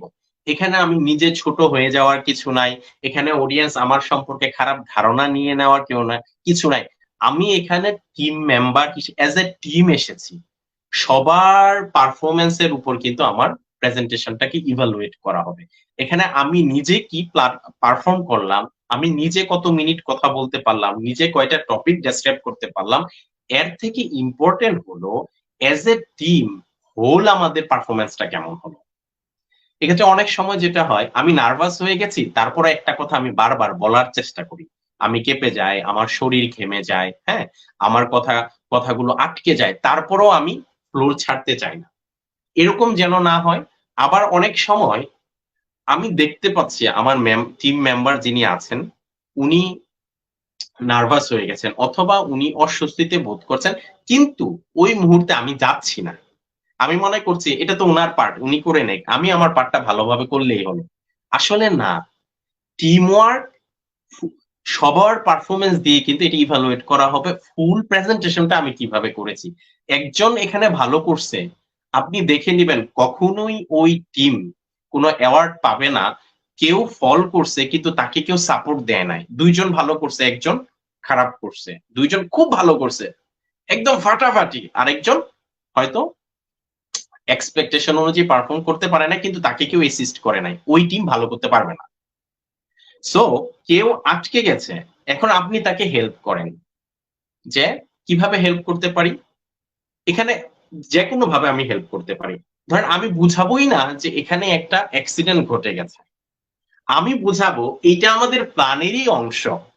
যে আমার ওই ভাই ওখানে এসে শেষ করবেন বা আমার ওই মেট ওখানে এসে শেষ করবেন, তারপর নেক্সট প্রেজেন্টার আসবে। হ্যাঁ? আমি এখান থেকে বলবো এতক্ষণ আপনারা খুবই প্রাণবন্ত একটা আলোচনা শুনছিলেন। হ্যাঁ? এরই ধারাবাহিকতায় এখন আমরা এই বিষয়গুলো নিয়ে কথা বলবো। আচ্ছা, আমি এখানে ধরেন 15টা স্লাইড, পাঁচটা করে আমরা ভাগ করে নিয়েছি, ডিস্ট্রিবিউট করে নিয়েছি। ফার্স্ট প্রেজেন্টার উনি 5টা স্লাইড বলবেন, তারপর নেক্সট হয়, তারপর নেক্সট হয়। এখন 2 নাম্বার স্লাইডে এসে উনি কি হয়ে গেছেন, ধরেন নার্ভাস হয়ে গেছেন। তাহলে আমি কি করতে পারি এখন? আসলে তো নিয়ম হলো যেটা ভালো, সেটা হলো পুরো প্রেজেন্টেশনটা সম্পর্কেই টিম মেম্বার যারা আছেন সবার ধারণা থাকতে হবে। এরকম না যে শুধু যে 5টা স্লাইড আমাকে দেওয়া হয়েছে আমি শুধু এই 5টা স্লাইড সম্পর্কে জানবো, আগের স্লাইড গুলোতে কি বলা হচ্ছে, আমার পরের স্লাইড গুলোতে কি বলবে এটা সম্পর্কে আমার একদমই ধারণা থাকবে না, তাহলে কিন্তু ওই টিমটা ভালো করতে পারে না। ধরেন কোনো কারণে এরকম হলো, টাইম লিমিটেশনের কারণে আমি প্রিপারেশন নিতে পারি নাই, তাহলে আমি কি করব? আমি তো মেথোডোলজি সম্পর্কে অত ভালো ধারণা হয়তো আমার নাই, আমি কাজ করেছি কিন্তু এটা ডেসক্রাইব করার জন্য তো আমি রিহার্সালও করে আসি নাই। এই যে বললাম আগে থেকে যদি পূর্ব প্রস্তুতি না থাকে কাজ করলেও আমি বলতে পারবো না। তো এখন আমি কি করব দেখেন, এখানে খুব সহজেই আমি একটা টেকনিক ফলো করতে পারি তার মেথোডোলজিতে, কিন্তু আমি মেথোডোলজি নিয়ে আমার কোনো প্রিপারেশন নাই, আমি রেজাল্ট সেকশন থেকে শুরু করার কথা। তা আমি খুব সহজেই এইভাবে বলতে পারি যে আমার টিমমেট, হ্যাঁ, খুব সুন্দরভাবে আপনাদের সামনে এতক্ষণ প্রেজেন্ট করেছেন, এজন্য আমি ওনাকে আন্তরিকভাবে ধন্যবাদ জানাই। এখন আমি সময় স্বল্পতার কারণে আমাদের এই যে মেথোডোলজিটা আছে আপনারা দেখতে পাচ্ছেন, আমরা এই ফর্মুলা ইউজ করেছি, অথবা আমরা এই কিটটা ইউজ করেছি, অথবা আমরা কোয়ালিটেটিভ অথবা কোয়ান্টিটিভ এই মেথড গুলো ইউজ করেছি রিসার্চ করার জন্য, কিন্তু সময় স্বল্পতার কারণে আমি রেজাল্ট পার্টটা শুরু করছি। আচ্ছা বলেন তো, এই যে এখানে আমি একটা ব্রিজের মতো কাজ করছি, অডিয়েন্স এবং আমার টিমমেটের মধ্যে একটা ব্রিজের মধ্যে কাজ করছি, একটা নদী। যেমন আমার যিনি টিমমেট আছে উনি যখন নার্ভাস হয়ে গেছে উনি তো সাগরের মধ্যে পড়ে গেছে, উনি তো নদীর মধ্যে পড়ে গেছে, তাই না? নার্ভাস হয়ে গেছে। এখন ওনাকে কিভাবে বুস্ট আপ করা যায় অথবা প্রেজেন্টেশনটা কিভাবে কন্টিনিউ করা যায়? নদীর এক পারে হচ্ছে অডিয়েন্স, আরেক পারে হচ্ছে আমার টিমমেট, মাঝখানে আমি ব্রিজ হয়ে দুইজনকে কানেক্ট করে দিচ্ছি। এটা কিন্তু ট্রানজিশনের খুব গুরুত্বপূর্ণ একটা পার্ট। যখন গ্রুপ ওয়ার্ক করি, অ্যাসাইনমেন্ট করি, তাই না? বিশেষ করে আমরা যারা স্টুডেন্ট আছি, ইমার্জিং রিসার্চার আছি, আমাদের ক্ষেত্রে এই বিষয়টা খুব ভালো কাজে দিবে, আমরা এই টেকনিকটা ফলো করতে পারি। আবার কোশ্চেন এন্ড আনসারিং সেশনে এটা নিয়ে আমি একটু কথা বলবো। এখানে বলে নেই এতটুকু যে আমার যিনি প্রেজেন্টার আছেন উনি নার্ভাস হন নাই, উনি ডেসক্রাইব করছেন, কিন্তু যে বিষয়টা উনি বলছেন বা যে ডাইমেনশন থেকে উনি কথা বলছেন আমার কাছে মনে হচ্ছে আসলে তো বিষয়টা এরকম ছিল না, আমরা তো এই বিষয়টাকে সামনে নিয়ে রিসার্চ করি না, অথবা এটা তো আমাদের অবজেক্টিভস না। তো আমার টিমমেট যখন প্রেজেন্ট করছে তখনই আমার মুখটা মানে একদম কালো হয়ে গেছে, আমার মুখে যে স্মাইলি ফেসটা ছিল এটা ক্লোজ হয়ে গেছে। মানুষ আমাকে দেখেই বুঝতে পারছে যে আসলে আমার টিমমেট যেটা প্রেজেন্ট করছেন সামথিং রং, এখানে কোন একটা ভুল ইনফরমেশন থ্রু করছেন যেটার সাথে ওনার টিমমেটরা এগ্রি করে না। বুঝা গেছে? এখানে দেখেন আমি যা বলছি কি বলছি আমার টিমমেটরা কিন্তু মানে এটার সাথে 100% আমাকে সাপোর্ট দিয়েছে। কিন্তু যখন আমরা কথা বলতে যাব, যদি এরকম হয় ভুল বলতেছে কোনো অসুবিধা নাই, হয়তো অডিয়েন্স এটা খেয়ালই করে নাই যে আমার টিম মেম্বার ভুল বলছে, আমি না হয় এই রিসার্চের ইনসাইটে আছি, আমি এটা কোশ্চেনিয়ার করা থেকে শুরু করে অথবা ল্যাব প্ল্যান করা থেকে শুরু করে, তাই না, ল্যাব ওয়ার্ক হোক ফিল্ড ওয়ার্ক হোক, প্রত্যেকটা ধাপে ধাপে আমি ছিলাম। এটার ড্রাফট প্রিপারেশন থেকে শুরু করে স্লাইড গুলা প্রিপারেশন করা থেকে অথবা ম্যানুস্ক্রিপ্ট সাবমিশন থেকে শুরু করে, তাই না, রিভিউয়ারের সাথে কমিউনিকেশন শুরু করা থেকে প্রত্যেকটা ধাপে আমি ছিলাম, কিন্তু অডিয়েন্স তো ছিল না, অডিয়েন্সের সবাই তো ছিল না, অডিয়েন্স যারা আছেন সবাই তো এই বিষয়টাতে আমি যেরকম জানি আমার টিমমেটরা যেরকম জানে সবাই তো একই রকম নলেজ রাখে না। তাহলে কি হলো, অডিয়েন্স হয়তো বুঝতেই পারে নাই, কিন্তু আমরা টিম মেম্বাররা কেউ এই বিষয়টাকে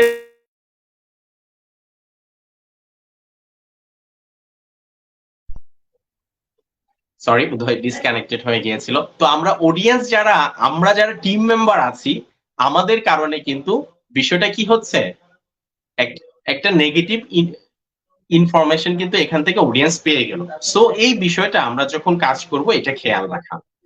আরেকটা হলো যে বিষয়টা আমরা খেয়াল রাখবো সেটা হলো কখনোই যা বলছে এটাই রাইট। অডিয়েন্সের সামনে যখন বলছে এখানে আমি ভুল ধরতে যাব না, আর যদি আরেকটা উপায়ে আমি রিপ্লেস করতে পারি এন্ড অ্যাড টু দ্যাট, অথবা আমাদের দলের যিনি প্রথম প্রেজেন্টার ছিলেন উনি চমৎকার ভাবে এই বিষয়গুলো বলেছেন, এইটার সাথে এইভাবেও আমরা এই বিষয়টাকে ডিসকাস করতে পারি। এইভাবে উনি যে ভুল বলছেন এই জিনিসটা কিন্তু আমি বলি নাই। আমি কি বলেছি, উনি রাইটলি বলেছেন, যথেষ্ট সুন্দরভাবে উনি বিষয়টাকে রেসপেক্ট করেছেন, কিন্তু এই বিষয়টাকে আমরা এইভাবেও চিন্তা করতে পারি। এই যে আমি বললাম, তাহলে কি হলো দেখেন, অডিয়েন্স কিন্তু আমাদের সাথে কানেক্টেড আছে। আমাদের যে একটা ভুল হয়েছে, আমাদের বা যে একটা মিস ইনফরমেশন আমরা থ্রু করেছি, এটা কিন্তু বোঝা যায় না। ঠিক আছে, একটা জিনিস মনে রাখবেন, প্রেজেন্টেশনে আমরা যখন প্রেজেন্ট করি তখন অডিয়েন্সকে ধরে রাখাটা, অডিয়েন্স কিভাবে আমাকে দেখবে, অডিয়েন্স কিভাবে আমার কথাগুলোকে নিবে, এইটা হচ্ছে সবচেয়ে প্রায়োরিটি পাবে। আমার ফুল রিসার্চটাকে অডিয়েন্সকে বুঝায় নিয়ে আসা এটা আমার দায়িত্ব না। অনেক সময় দেখা যায় যে আমরা যেহেতু পূর্ব প্রস্তুতি থাকে না, হ্যাঁ, এরকম দেখা যায় যে আমি ধরেন আমার থিসিস প্রেজেন্ট করছি কোন একটা কনফারেন্সে, অথবা আমার আমার ইউনিভার্সিটিতে, হ্যাঁ, আমার সম্মানিত শিক্ষকদের সামনে অথবা সুপারভাইজারের সামনে, মেথোডোলজিতে আসতে আসতেই আমার প্রেজেন্টেশনের অনেক সময় চলে গেছে। তাহলে যে বিষয়টা আমি প্রেজেন্ট করতে যাচ্ছিলাম, আমার যে রিসার্চের যে ইনসাইট গুলো আছে, ইন্টারেস্টিং যে ফাইন্ডিংস গুলো আছে, এগুলো তো আমি প্রেজেন্টই করতে পারলাম না। এজন্য কিন্তু আমি বলতেছি অডিয়েন্সকে ধরে রাখার জন্য প্রেজেন্টেশনের প্রত্যেকটা বিষয় একটা আরেকটার সাথে ইন্টার কানেক্টেড। যদি এই কানেকশন গুলো না থাকে, আমার যদি রিহার্সাল করা না থাকে, আমি যদি আগে দুই একবার আমার প্রেজেন্টেশনটা প্র্যাকটিস না করি, তাহলে তো বুঝতেই পারবো না যে আসলে কিভাবে, কতটুকু সময় লাগে, কোন স্লাইড গুলোতে আমাকে একটু বেশি ফোকাস করতে হবে, কোন স্লাইড গুলো একটু কম ফোকাস করলেও হবে। এই জিনিসগুলো একজন মাস্টার প্রেজেন্টার হতে হলে আমাকে অবশ্যই রিড করতে হবে। এখন আসেন আমরা একটু খেয়াল করি যে আমি অনেক ভালো কথা বলছি, অনেক ভালো বলতে পারছি, আমার নলেজ ডেপথ অনেক বেশি, আমার ডেলিভারিটা অনেক সুন্দর, কিন্তু আমার স্লাইড গুলো যদি সুন্দর না হয়, তাহলে কিন্তু অডিয়েন্সকে আমি ধরে রাখা কঠিন হবে। হ্যাঁ, অডিয়েন্স কি মনে করবে, আসলে যত বলে বা যত, তাই না, যত গর্জে তত বর্ষে না, বা আসলে যেরকম লোকটাকে দেখে মনে হলো, বা আসলে উনাকে দেখে যেরকম মনে হয়েছে, উনি আসলে অত স্মার্ট না। তাহলে প্রত্যেকটা বিষয়ের সাথে কিন্তু একটা ইন্টার কানেকশন আছে। আমার প্রেজেন্টেশনকে ভালো করার জন্য আমার ডেলিভারি প্লাস আমার স্লাইড দুটাই কিন্তু মানসম্পন্ন হতে হবে। সো দেখেন আমি এখানে কিভাবে নাইস স্লাইড তৈরি করা যায়, বা একটা ভালো স্লাইড, কোন স্লাইড গুলো অডিয়েন্স পছন্দ করে, মাস্টার প্রেজেন্টারদের স্লাইড গুলো কেমন হয়, এখানে এরকম আমরা কিছু এক্সাম্পল সেট করেছি। আবার এমনিতে সাধারণত জেনারেলি আমরা যে ধরনের স্লাইড গুলো দেখে অভ্যস্ত, ওই স্লাইড গুলো কিরকম হয় এটারও কিছু এক্সাম্পল কিন্তু এখানে আমরা নিয়ে এসেছি। এখানে দেখেন, প্রথম যে স্লাইডটা আমাদের দেখা যাচ্ছে, এখানে একটা টেবিল মনে হচ্ছে, অনেকগুলো নাম্বার, তাই না, পুরো একটা টেবিল এখানে ডেসক্রাইব করছে। তারপর আরেকটা স্লাইড যেটা, এখানে দেখেন আপনারা, দেখা যাচ্ছে যে অনেকগুলো বুলেট পয়েন্ট দেওয়া আছে, অনেকগুলো সেন্টেন্স এখানে ইউজ করেছে। আর এখানে একটা স্লাইড দেখেন, এখানে রিপ্রেজেন্টেশনটা একটু ডিফারেন্ট, দেখতেই ভালো লাগতেছে, মনে হচ্ছে অনেক কম ইনফরমেশন, কিন্তু আসলে ওই স্লাইড গুলোতে যে ইনফরমেশন গুলো আছে এইখানে এর থেকে কম নাই, বরং যে অনেক ভালো অনেক বেশি ইনফরমেশন আছে। কিন্তু প্রেজেন্টেশনের ধরনটা একটু ডিফারেন্ট হওয়ায় এটাকে অনেক লাইভ মনে হচ্ছে। যেমন এখানে আমাদের ফার্স্ট স্লাইড যেটা, এখানে দেখেন 40 কেজি রাইসের কথা বলা আছে, বিভিন্ন সাপোর্টের কথা বলা আছে, তাই না? এখানে জাস্ট এই জিনিসগুলো আমি বুলেট পয়েন্টে যদি লিখতাম, তাহলে একটা স্লাইডের মধ্যে কয়েকটা লাইন আমাকে লিখতে হতো, অথবা কয়টা সেন্টেন্স, এট লিস্ট তো 6টা সেন্টেন্স আমাকে দেখা লাগতো, তাই না? তাহলে কি হতো, আমার স্লাইডটা অনেক বেশি ভরা দেখা যাইতো।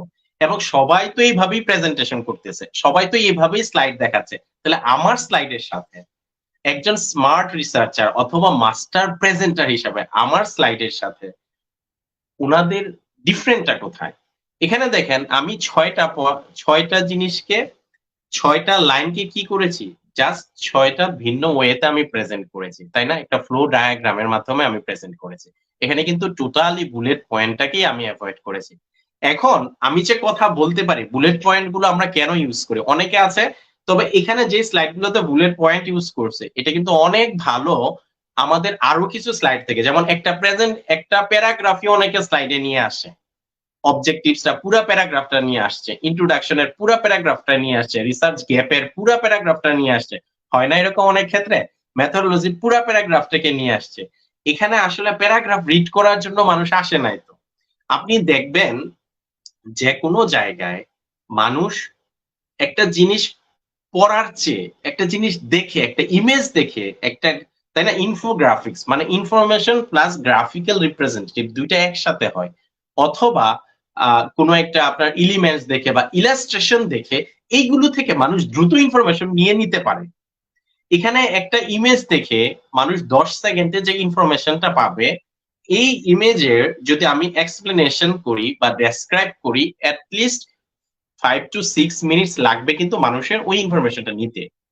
তাহলে এত সময় তো মানুষের কাছে নাই, বা মানুষ এতটুকু কষ্ট আমরা করতে চাই না। তাহলে কি হলো, দেখেন এখানে আমি সেকেন্ড যে স্মার্ট ইমেজ, একটা ইমেজ যেটা স্লাইড দেখা যাচ্ছে, একটা ইলিশ মাছের ইমেজ দেখা যাচ্ছে, যেখানে হিলসার যে 6টা স্যাংচুয়ারি আছে, 6টা অভয়ারণ্য আছে বা অভয়াশ্রম আছে, এটার ইনফরমেশন দেওয়া হয়েছে। এখানে দেখেন লোকেশন মার্ক দেওয়া আছে, তাই না? এই লোকেশন মার্ক দিয়ে জায়গার নামগুলো বলা আছে কোন জায়গাতে, তাই না? এখানে তারপর আবার রিভারের নেম দেওয়া আছে।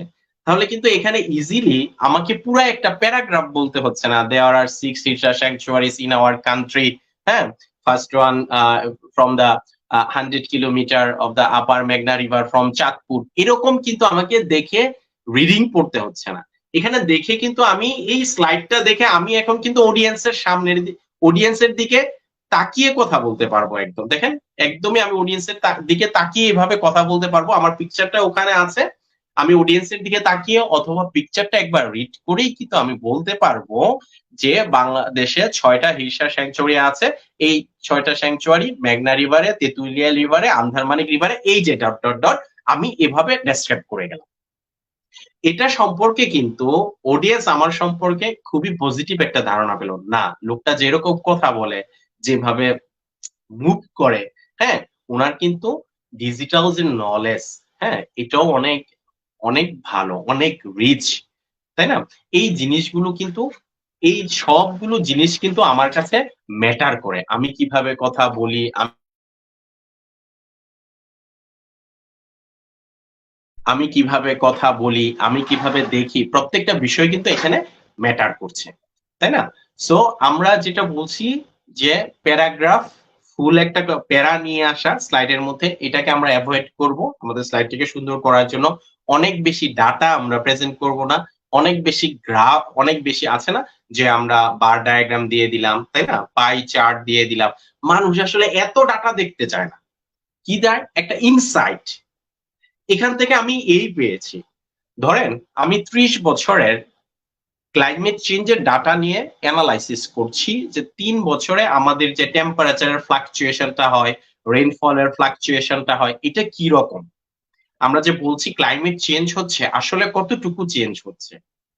সো 50 ইয়ার্স এর ডাটা আমি অ্যানালাইসিস করেছি, কিন্তু এই 50 ইয়ার্স এরই যদি আমি ডায়াগ্রাম রেডি করি বা এটাকে যদি আমি প্রেজেন্ট করতে চাই, কতটা জিগজ্যাগ হবে।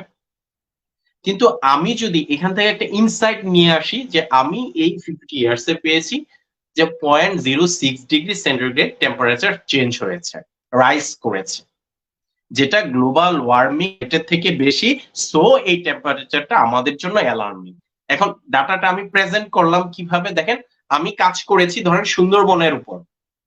সুন্দরবন বাংলাদেশের 3টা ডিস্ট্রিক্টের উপর, তাই না? একটা হচ্ছে সাতক্ষীরাতে, খুলনাতে, বাগেরহাটে। তো আমি সুন্দরবনকে প্রেজেন্ট করছি, তাহলে আমার সামনে যদি একটা, আমার ডাটাটাকে যদি আমি এইভাবে প্রেজেন্ট করি, আমার একটা ম্যাপ আছে সুন্দরবনের 3টা ডিস্ট্রিক্টে, ওখানে আছে কোন ডিস্ট্রিক্টে কত বাড়ছে, ওখানে লোকেশন দিয়ে, এখানে ইলিশ মাছের নামগুলো, ইলিশ মাছের দিকে আমরা যেভাবে দেখালাম, মাঝখানে সুন্দরবনের ম্যাপটা থাকলো, লোকেশন মার্কে আমার ডিস্ট্রিক্ট গুলো থাকলো, অথবা 3টা ডিস্ট্রিক্টের যদি 6টা স্টাডি পয়েন্ট থেকে আমি ডাটা কালেক্ট করে থাকি, কাজ করে থাকি, ওই কমিউনিটি গুলোর নাম বা ওই স্টাডি এরিয়া গুলো কিন্তু আমি দিয়ে দিলাম। কতটা স্মার্ট হলো এই বিষয়টা। এখন কেউ যদি আপনাকে বলে যে এই যে আপনি ইনসাইটটা দিয়েছেন, এটা আপনি কোত্থেকে বলেছেন, সেজন্য তো আমার ব্যাকআপ স্লাইড আছে। এটার জন্য আমার কিছু ব্যাকআপ স্লাইড রেডি করে রাখতে হবে যে স্যার আমি এইখানে 50 ইয়ার্স এর ক্লাইমেটের যে বিভিন্ন প্যারামিটার গুলো আছে এই প্যারামিটার গুলো ইউজ করেছি স্যার, ইউজ করে আমি এরকম পেয়েছি। এখানে কিন্তু স্লাইডে আমার বাগেরহাটের 50 বছরের ডাটা, সুন্দরবন খুলনার 50 বছরের ডাটা, তারপর হচ্ছে সাতক্ষীরার 50 বছরের ডাটা, প্রত্যেকটা আলাদা আলাদা ভাবে দেখার দরকার নাই। এজ এ হোল সুন্দরবন এই তিনটা জায়গারই আমি যদি একটা অ্যাভারেজ করি আমি কিন্তু সুন্দরভাবে প্রেজেন্ট করতে পারবো। তারপরে যদি আমার কাছে জাজেসরা জানতে চান, আমার অনারেবল টিচাররা জানতে চান, সিনিয়র রিসার্চাররা জানতে চান, তখন কিন্তু আমার কাছে একটা ব্যাকআপ থাকবে যে স্যার আমি এখান থেকে কথা বলছি, তাই না? এরকম ভাবে যদি আমি আমার প্রেজেন্টেশনটা করি তাহলে কি হয় দেখেন, এখানে আমি যখন প্রেজেন্টেশনটা করি দেখেন ইউজিসির একজন সিনিয়র প্রফেসর আমাকে এখানে কিন্তু অ্যাপ্রিসিয়েট করছেন। এটার দ্বারা কি হয়, আমি এভাবে যদি প্রেজেন্ট করি, আমি আগে যে বিষয়গুলো আপনাকে বললাম, আমার যদি কি কি বিষয় আমি প্রেজেন্টেশনে করব, কোন কোন বিষয় মাথায় রেখে আমি প্রেজেন্টেশনকে রেডি করব, কোন কোন বিষয়গুলো করব না, স্টার্টিংটা আমার কি রকম হবে, অডিয়েন্সকে আমি কিভাবে ধরে রাখবো, আই কন্টাক্টটা কি রকম হবে, বডি মুভমেন্টটা কি রকম হবে, এই সব বিষয়গুলো খেয়াল রেখে তারপরে যদি আমি আমার এই যে স্লাইডটা আছে স্লাইড প্রিপারেশনটা এক্সিলেন্ট হয়, এটা আমাকে কি দিবে, এটা আমাকে একটা বেস্ট প্রেজেন্টেশন অ্যাওয়ার্ড দিবে। হ্যাঁ, এখানে দেখেন আমি এখানে আমার কিছু বেস্ট অ্যাওয়ার্ড থেকে আমি এখানে এটা শেয়ার করেছি। এখন আসেন আমি বলি যে আমি যদি নিজেকে মাস্টার প্রেজেন্টার হিসাবে তৈরি করতে চাই তাহলে কি কি বিষয় আমাকে মাথায় রাখতে হবে। এখানে কিন্তু আমি বলে ফেলেছি অ্যাজ এ হোল, যেহেতু আমি প্রায় 1 ঘন্টার উপরে কথা বলেছি, তো এই বিষয়টাকে একটু সামারাইজ করে বলি যে একজন মাস্টার প্রেজেন্টারকে মাস্ট কোন কোন বিষয়গুলো খেয়াল রাখতে হবে। একদিনে কেউ মাস্টার প্রেজেন্টার হয়ে যায় না, একদিনে কেউ ভালো প্রেজেন্টেশন হয়ে যায় না, তাই না? এটা কথা আছে না, গাইতে গাইতে গায়েন। মানে আপনি প্র্যাকটিস করতে থাকলে একটা সময় আল্লাহ চাহে তো আপনি অনেক উপরে উঠে যাবেন। আর আমি এখানে আপনাকে বলি যে আমি নিজের জীবন থেকে নেওয়া এক্সাম্পল যদি মানুষ দেয়, এটা হয়তো আরো কারোর সাথে মিলবে, অথবা এটা অন্য কারো এটার জন্য কি করা, অন্য কারোর জন্য এটা ফলো করা সহজ হবে, তাই না? আমি যেটা করি এখানে দেখেন আমি তিনটা পিকচার শো করছি, তার মধ্যে আমাদের তিন তিন ধরনের প্রেজেন্টারকে আমি নিয়ে এসেছি। একজন হচ্ছেন মাওলানা তারিক জামিল সাহেব, উনি গ্লোবালি রিকগনাইজড একজন, তাই না, ইসলামিক স্পিকার, মোটিভেশনাল স্পিকার। আর একজন হচ্ছেন আমাদের আইমান সাদিক ভাই, উনি উনার ভুবনে উনার আপনালয় আলোকিত, তাই না? উনি এই যে আমাদের বিভিন্ন যে স্কিল গুলো দরকার, এটা পার্সোনাল হোক প্রফেশনাল হোক, এই বিষয়গুলো নিয়ে কাজ করছেন এবং বাংলাদেশের লার্নিং এর জগতে একটা আলোড়ন সৃষ্টি করেছেন যে একটা মানুষ চাইলে একসাথে কত মানুষকে হেল্প করতে পারে। এই বিষয়গুলো কিন্তু উনি চমৎকার ভাবে কিভাবে অডিয়েন্সকে ধরে রাখা যায় এই বিষয়গুলো সেট করেছেন। আর আমি শিখার চেষ্টা করছি কিভাবে, এবং মোটামুটি খুব একটা পর্যায়ে আলহামদুলিল্লাহ চেষ্টা করছি বা মানুষের ভালো লাগছে, এই জন্য আমি বিভিন্ন রিকগনাইজেশন পাওয়া শুরু করেছি। তো এই যে বিভিন্ন জায়গাগুলোতে কিভাবে একজন মানুষ নিজেকে স্পন্টেনিয়াসলি তুলে ধরা যায়, অ্যাওয়ার্ড নিয়ে আসে, রিকগনাইজেশন কিন্তু আপনাকে কনফিডেন্ট লেভেলটাকে অনেক বাড়িয়ে দিবে, আপনার মধ্যে একটা ভালো লাগা কাজ করবে। তো আমি যে কাজটা ফলো করি সেটা হলো, প্রথম হচ্ছে আমি যখন কোনো একটা প্রেজেন্টেশন হোক, সেটা আমার যখন আমি স্টুডেন্ট লাইফে ছিলাম, যদি আমার ক্লাসরুম প্রেজেন্টেশন হয়, অথবা আমার থিসিস বা রিসার্চ বা মনোগ্রাফ প্রেজেন্টেশন হয়, অথবা আলহামদুলিল্লাহ আল্লাহ সুযোগ দিয়েছেন আমি অনেক কনফারেন্সে এবং ওয়ার্কশপে অ্যাটেন্ড করার সুযোগ পেয়েছি, এগুলোতে হোক, প্রত্যেকটা জায়গায় আমি 3টা আমল করার চেষ্টা করি। প্রথম হলো, এগুলো আমি যা বলেছি এটা তো আছেই, এর আগে যে প্রিপারেটরি ওয়ার্ক গুলো আছে এটা তো আছেই, কিন্তু নিজেকে আমি আর যে আমলগুলো আমাকে হেল্প করেছে আমি মনে করি সেটা হলো আমলের দিকে খেয়াল করা। এক হলো আমি একটা দোয়া আমল করার চেষ্টা করি, রব্বিশ রহালি সদরি ওয়াসিরলি আমরি ওয়াহলুল উকদাতাম মিন লিসানি ইয়াফকাহু কাওলি। এটার মুসা আলাইহিস সালামকে যখন আল্লাহ সুবহানাহু ওয়া তাআলা ফেরাউনের কাছে দাওয়াত দিতে পাঠাচ্ছিলেন, তখন মুসা আলাইহিস সালামের মুখে জড়তা কাজ করছিল, এবং উনি ফেরাউন যেহেতু উনাকে হত্যা করার জন্য তাড়া করছিলেন, ওনার মধ্যে একটা ভীতি কাজ করছিল, এজন্য উনি আল্লাহ তাআলার সাহায্য চাইলেন। আর এই দোয়াটার মোটামুটি অর্থ এরকম যে আল্লাহ আপনি আমার বক্ষকে প্রশস্ত করে নেন, দ্যাট মিনস আমার সাহসকে বাড়িয়ে দিন, ভীতিকে দূর করে দিন, এবং আমার মুখের যে জড়তা আছে জড়তাটাকে দূর করে দেন, এবং আমি যে কথাগুলো বলছি এটা যেন আমার অডিয়েন্সের কাছে বোধগম্য হয়। আচ্ছা বলেন তো, এখানে যে তিনটা জিনিস আছে, এই তিনটা জিনিসই তো আমাদের প্রেজেন্টেশনে লাগে।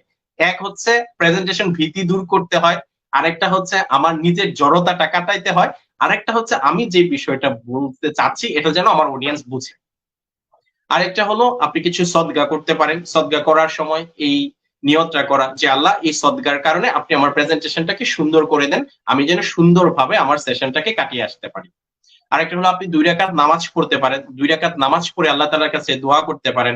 আল্লাহ তাআলা বলছেন তোমরা সবর এবং নামাজের মাধ্যমে সাহায্য প্রার্থনা করো, যে আল্লাহ আমার এই প্রেজেন্টেশনটা আছে, আমি কনফারেন্সে পার্টিসিপেট করতে চাচ্ছি, আপনি আমার এই যে প্রেজেন্টেশন যে মোমেন্টটা আছে এটাকে রিমার্কেবল করে দেন, আমার জন্য সহজ করে দেন। এই যে আমার যে প্রিপারেটরি ওয়ার্ক গুলো আছে, এই প্রিপারেটরি ওয়ার্কের সাথে এই জিনিসের কম্বিনেশন যখন হবে, আপনি দেখবেন যে ইনশাআল্লাহ আপনার প্রেজেন্টেশনটা আগে থেকে অনেক বেটার হয়ে গেছে। আর আরেকটা হলো, যেমন আমরা বলছি স্পিচ ডিলাইট, না স্পিচ ডিলাইটটা কি? স্পিচ ডিলাইটটা হলো যে কোনো মাস্টার প্রেজেন্টার প্রথমেই তার অডিয়েন্সকে নিয়ে নেয়। তো এটা কিভাবে নিতে হয় এই জিনিসগুলো কিন্তু আমি আপনাদেরকে বলেছি। প্রথম হলো আমি যে অর্গানাইজেশনে যাব অথবা যে কান্ট্রি হোস্ট কান্ট্রি হোক ইনস্টিটিউশন হোক, যারাই হোক, তাদের সম্পর্কে, তাদের কালচার হোক, তাদের হেরিটেজ হোক, তাদের কন্ট্রিবিউশন হোক, এটাকে একনলেজ করা।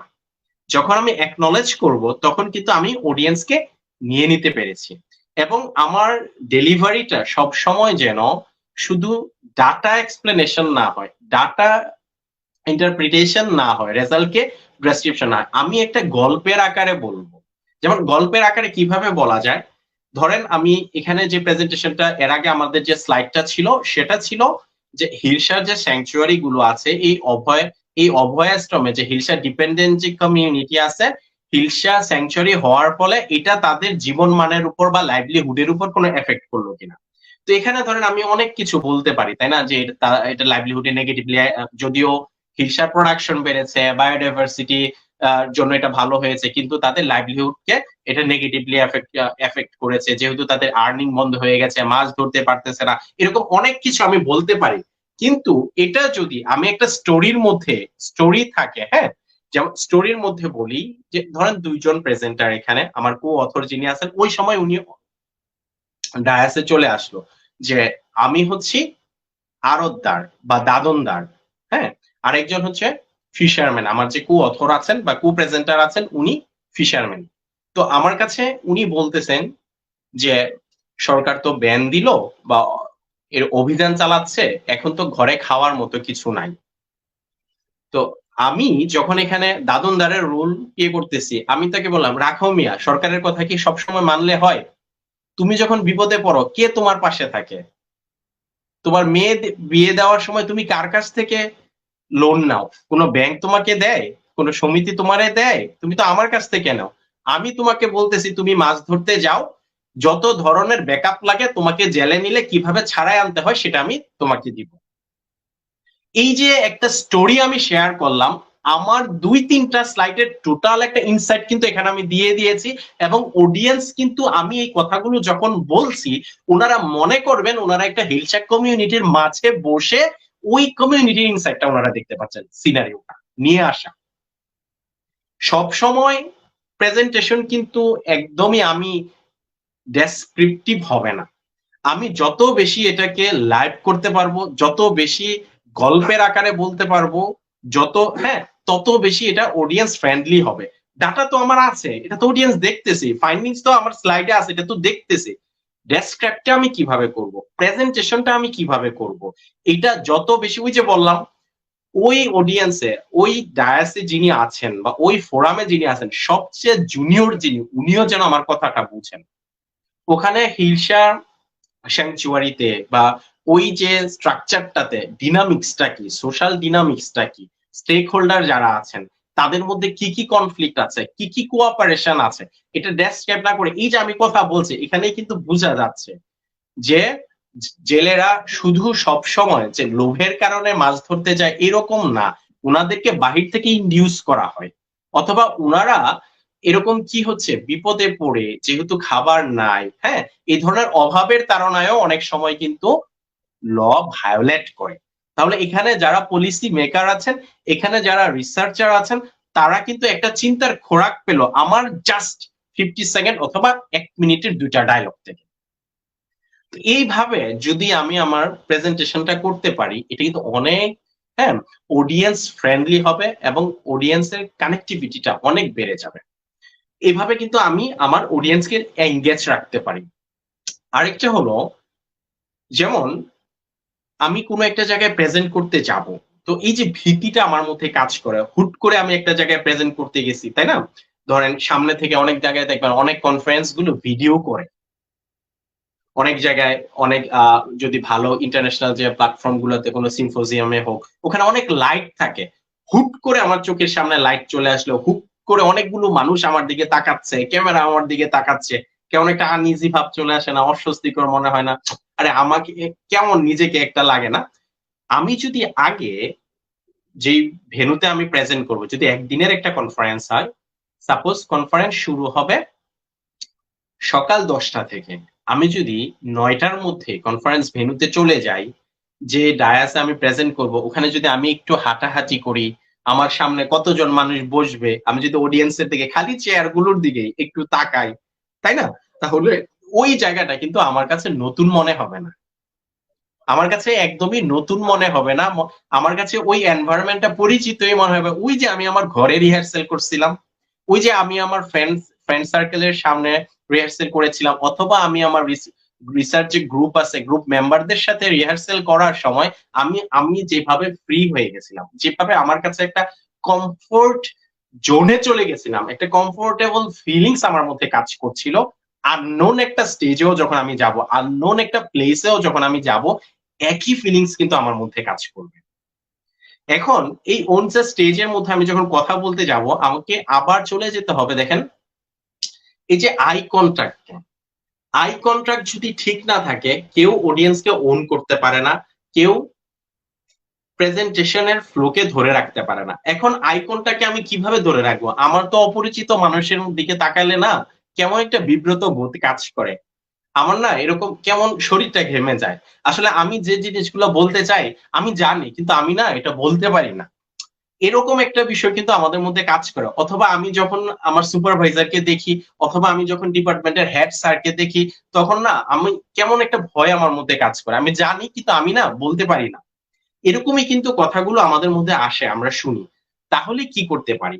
এটা যদি আমার ক্লাসরুম হয়, অথবা আমার কনফারেন্স অডিটোরিয়াম হয়, বা যেখানে হোয়াট এভার, যেই হল রুমেই আমি প্রেজেন্ট করি না কেন, আমি আমার পরিচিত কিছু মানুষ, অথবা আমার ফ্রেন্ড সার্কেল যারা, তাই না, অথবা আমার রিসার্চের গ্রুপের যারা মেম্বার আছে, তাদেরকে আমি অডিয়েন্সের কাউকে ডানে, কাউকে বামে, কাউকে একটু ফ্রন্ট লাইনে, কাউকে একটু, হ্যাঁ, ব্যাক সাইডে আমি বসাবো।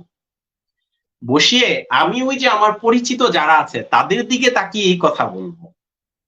কিন্তু অডিয়েন্স মনে করছে কি, বাহ, প্রেজেন্টারটা তো চমৎকার, স্ট্যাচুর মতো প্রেজেন্ট করতেছে না, কখনো ডান দিকের অডিয়েন্সের দিকে কনসেন্ট্রেশন দিচ্ছে, কখনো বাম দিকে কনসেন্ট্রেশন দিচ্ছে, কখনো পিছনে কনসেন্ট্রেশন দিচ্ছে, তাই না?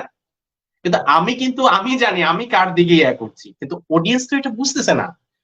এটা একটা স্ট্র্যাটেজি যেটার দ্বারা আমি আই কন্ট্যাক্টে ধরে রাখতে পারবো এবং অডিয়েন্সকে ওন করতে পারবো।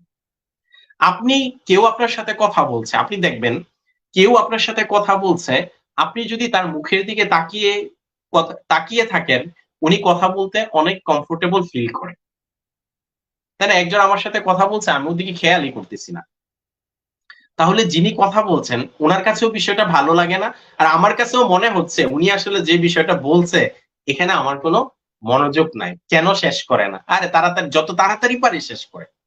কিন্তু যখন আই কন্ট্যাক্টটা হয়, অডিয়েন্স শুনছে, স্পিকার বলছে, এটা কিন্তু অনেক লাইভ হয়। তো এই ক্ষেত্রে আমি যদি তাকিয়েই না থাকতে পারি, আমি যদি আমার সুপারভাইজারকে দেখলে ভয়ই পেয়ে যাই, আমি যদি আমার ডিপার্টমেন্টের হেড স্যারকে দেখলে ভয়ই পেয়ে যাই, আমি যদি এরকম সিনিয়র সায়েন্টিস্টদেরকে দেখলে ভয়ই পেয়ে যাই, তাহলে তো আমি প্রেজেন্ট করতে পারবো না।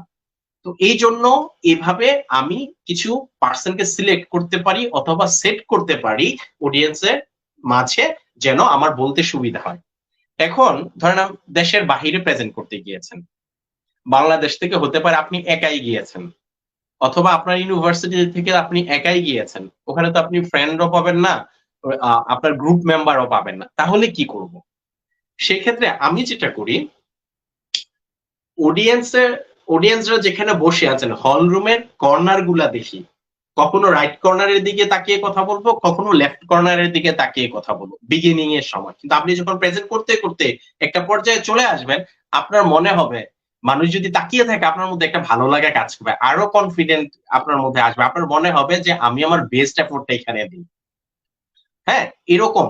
কিন্তু প্রথম দিকে এই ভয়টা কাজ করে। এজন্য আমি যদি লেফট কর্নার, রাইট কর্নার অথবা একদম ব্যাক সাইড এরকম ভাবে মাঝামাঝি কিছু জায়গা সিলেক্ট করে নিই, আমি ওই জায়গাগুলোর দিকে তাকিয়েই কথা বলবো, কিন্তু অডিয়েন্স মনে করবে কি আমি অডিয়েন্সের দিকে তাকিয়ে কথা বলছি। সো এই কিছু হ্যাকস আমাদেরকে ফলো করতে হবে, এটা ট্রানজিশন ধরে রাখার জন্য, আই কন্টাক্ট মেনটেন করার জন্য, ইন্টারঅ্যাকশনের জন্য, অডিয়েন্সকে এঙ্গেজ রাখার জন্য এবং আমাদের স্টেজটাকে ওন করার জন্য। এই যে বিষয়গুলো আছে একজন রিসার্চারকে এটা খুব ভালোভাবে খেয়াল রাখতে হবে। হ্যাঁ, এখন আমরা আসি যে একটা প্রেজেন্টেশন আমরা কিভাবে শেষ করব, একটা প্রেজেন্টেশনের এন্ডিংটা কিভাবে রিমার্কেবল হয়। আচ্ছা, আমরা যারা প্রোগ্রামটা দেখছি, আমরা সাধারণত কিভাবে একটা প্রেজেন্টেশন সাধারণত শেষ করতে দেখি, তাই না? থ্যাংক ইউ, দুইটা ওয়ার্ডই তো আমাদের মনে কিন্তু চলে আসে, তাই না? থ্যাংক ইউ অথবা thank you very much for being with me, এরকমই তো। এই কিছু কমন সেন্টেন্স আমরা প্রেজেন্টেশনের শেষে শুনে অভ্যস্ত, এটা তো সবাই বলে। তাহলে একজন মাস্টার প্রেজেন্টার হিসাবে অথবা গবেষক হতে চাই প্ল্যাটফর্মের একজন গবেষক হিসাবে, অথবা পাথফাইন্ডার রিসার্চ এন্ড কনসালটেন্সি সেন্টারের একজন গবেষক হিসাবে আমার প্রেজেন্টেশনটা কিভাবে রিমার্কেবল হবে, মানুষ অন্যদের থেকে আমাকে কিভাবে চিনবে যে না ওনারা এমন একটা প্ল্যাটফর্মের সাথে কানেক্টেড, যে প্ল্যাটফর্ম চ্যাম্পিয়ন তৈরি করে, যে প্ল্যাটফর্ম মাস্টার রিসার্চার তৈরি করে, মাস্টার প্রেজেন্টার তৈরি করে। অন্যদের থেকে তো আমার প্রেজেন্টেশনটা মানুষ আমাকে তো আমার প্ল্যাটফর্মের নাম থেকে আলাদা করবে না, আমার এফোর্ট থেকে মানুষ আলাদা করবে। কিভাবে? যখনই আমি প্রেজেন্টেশনটা শেষ করলাম, দেখেন প্রেজেন্টেশনটা শেষ করার সময় কয়েকটা জিনিস খেয়াল রাখা।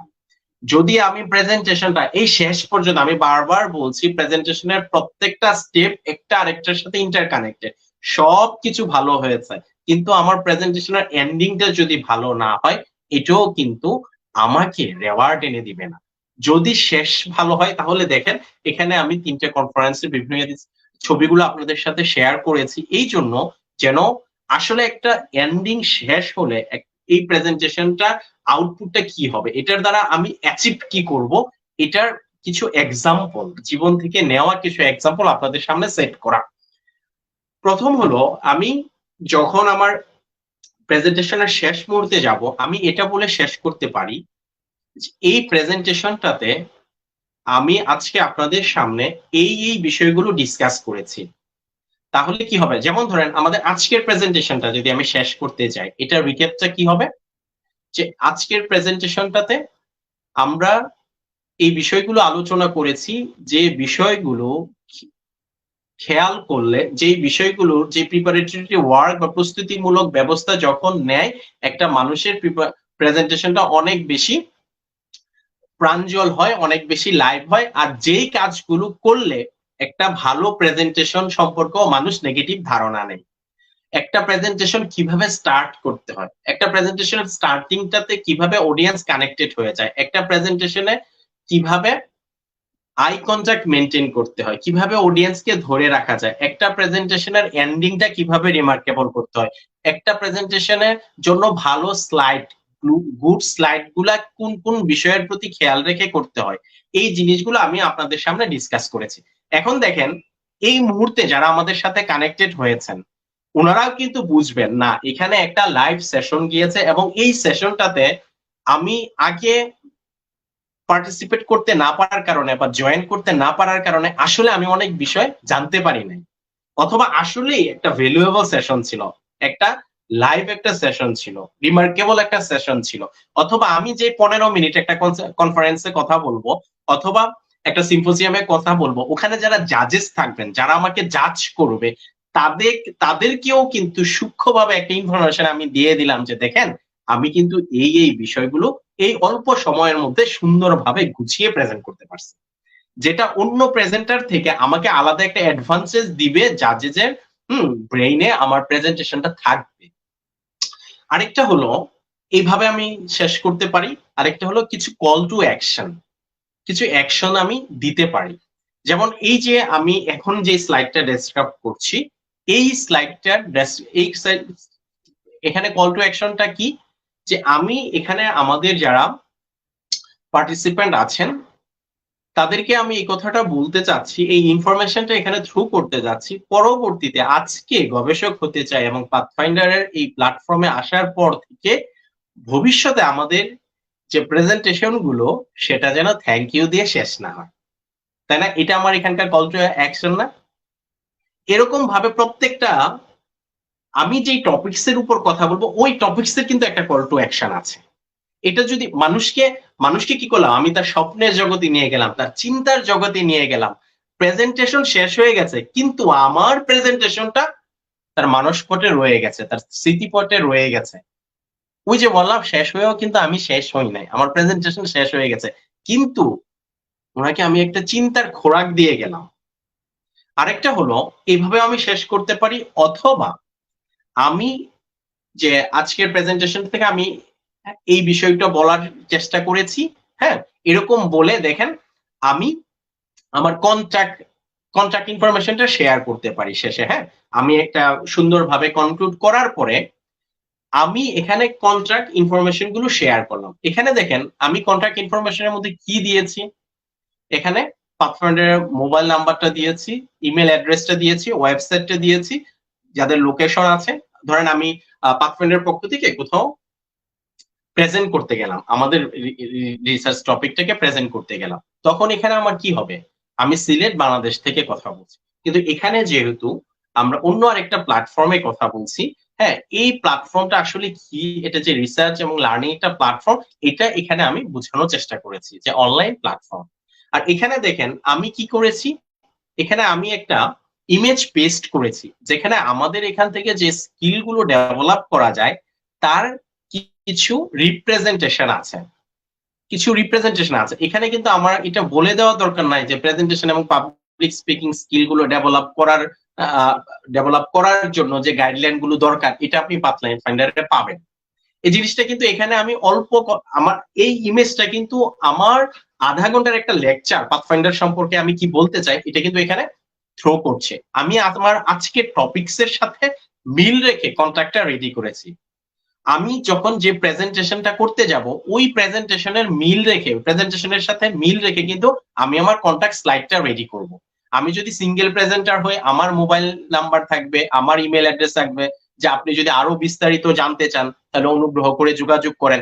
এই কথাটা বলার সাথে সাথে কিন্তু এখানে একটা কনফিডেন্ট মানুষ পাচ্ছে যে না আসলে ছেলেটা যে বিষয়ে প্রেজেন্ট করছে সে ওয়েল কনফিডেন্ট, সে আরো জানার জন্য হয়তো সময়ের লিমিটেশন থাকার কারণে, টাইম বাইন্ডিং এর কারণে সে প্রেজেন্ট করতে পারে না। তারপরে খুব ভালো হয় যদি আমরা একটা পার্সোনাল পোর্টফোলিও করে নিই। হ্যাঁ, পার্সোনাল পোর্টফোলিও যদি আমার থাকে, এখানে আমি যেহেতু পাথফাইন্ডার রিপ্রেজেন্টেটিভ হিসেবে এখানে প্রেজেন্ট করছি, এজন্য আমি আমার পার্সোনাল পোর্টফোলিওটা এখানে শো করি নাই, কিন্তু আমি যখন প্রেজেন্ট করতে যাব আমি as a presenter, independent presenter, হ্যাঁ, আমি এখানে প্রেজেন্ট করছি, আমি আমার পোর্টফোলিওটা দিয়ে দিতে পারি, তাহলে মানুষ কিন্তু ইজিলি ওখানে গিয়ে দেখতে পারবে যে আসলে আমি কোন ধরনের রিসার্চার, কোন মানের রিসার্চার।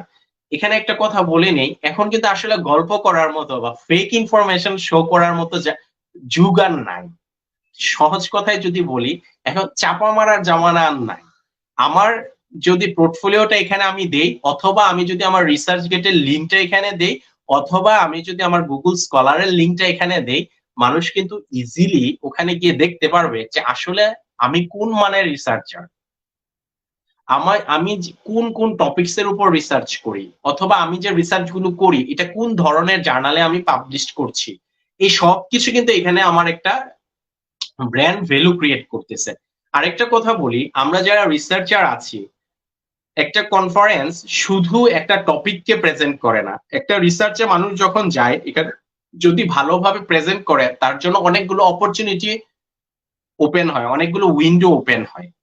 আমি আপনাদেরকে বলি, আমার হয়তো এই যে আমি এখন যে সেশনটা নিচ্ছি, এখানে আমার অনেক সিনিয়ররা হয়তো শুনছেন, স্যাররা শুনছেন, সিনিয়র সায়েন্টিস্টরা শুনছেন।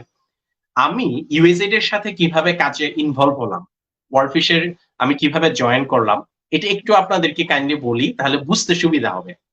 আমি কিন্তু জানতাম না কোন প্রেজেন্টেশন কিভাবে করে, প্রেজেন্টেশন কি বা কি হয় ওই জায়গাগুলাতে, এটা আমি জানতাম না। তো কেআইবি তে, কৃষিবিদ ইনস্টিটিউশন বাংলাদেশে, ওখানে মেরিন কনজারভেশন সিম্পোজিয়াম এই ধরনের একটা সিম্পোজিয়াম ছিল, ওখানে আমার একটা ওরাল প্রেজেন্টেশন ছিল। তো আমি তো জাস্ট আমার রিসার্চটাকে প্রেজেন্ট করছি।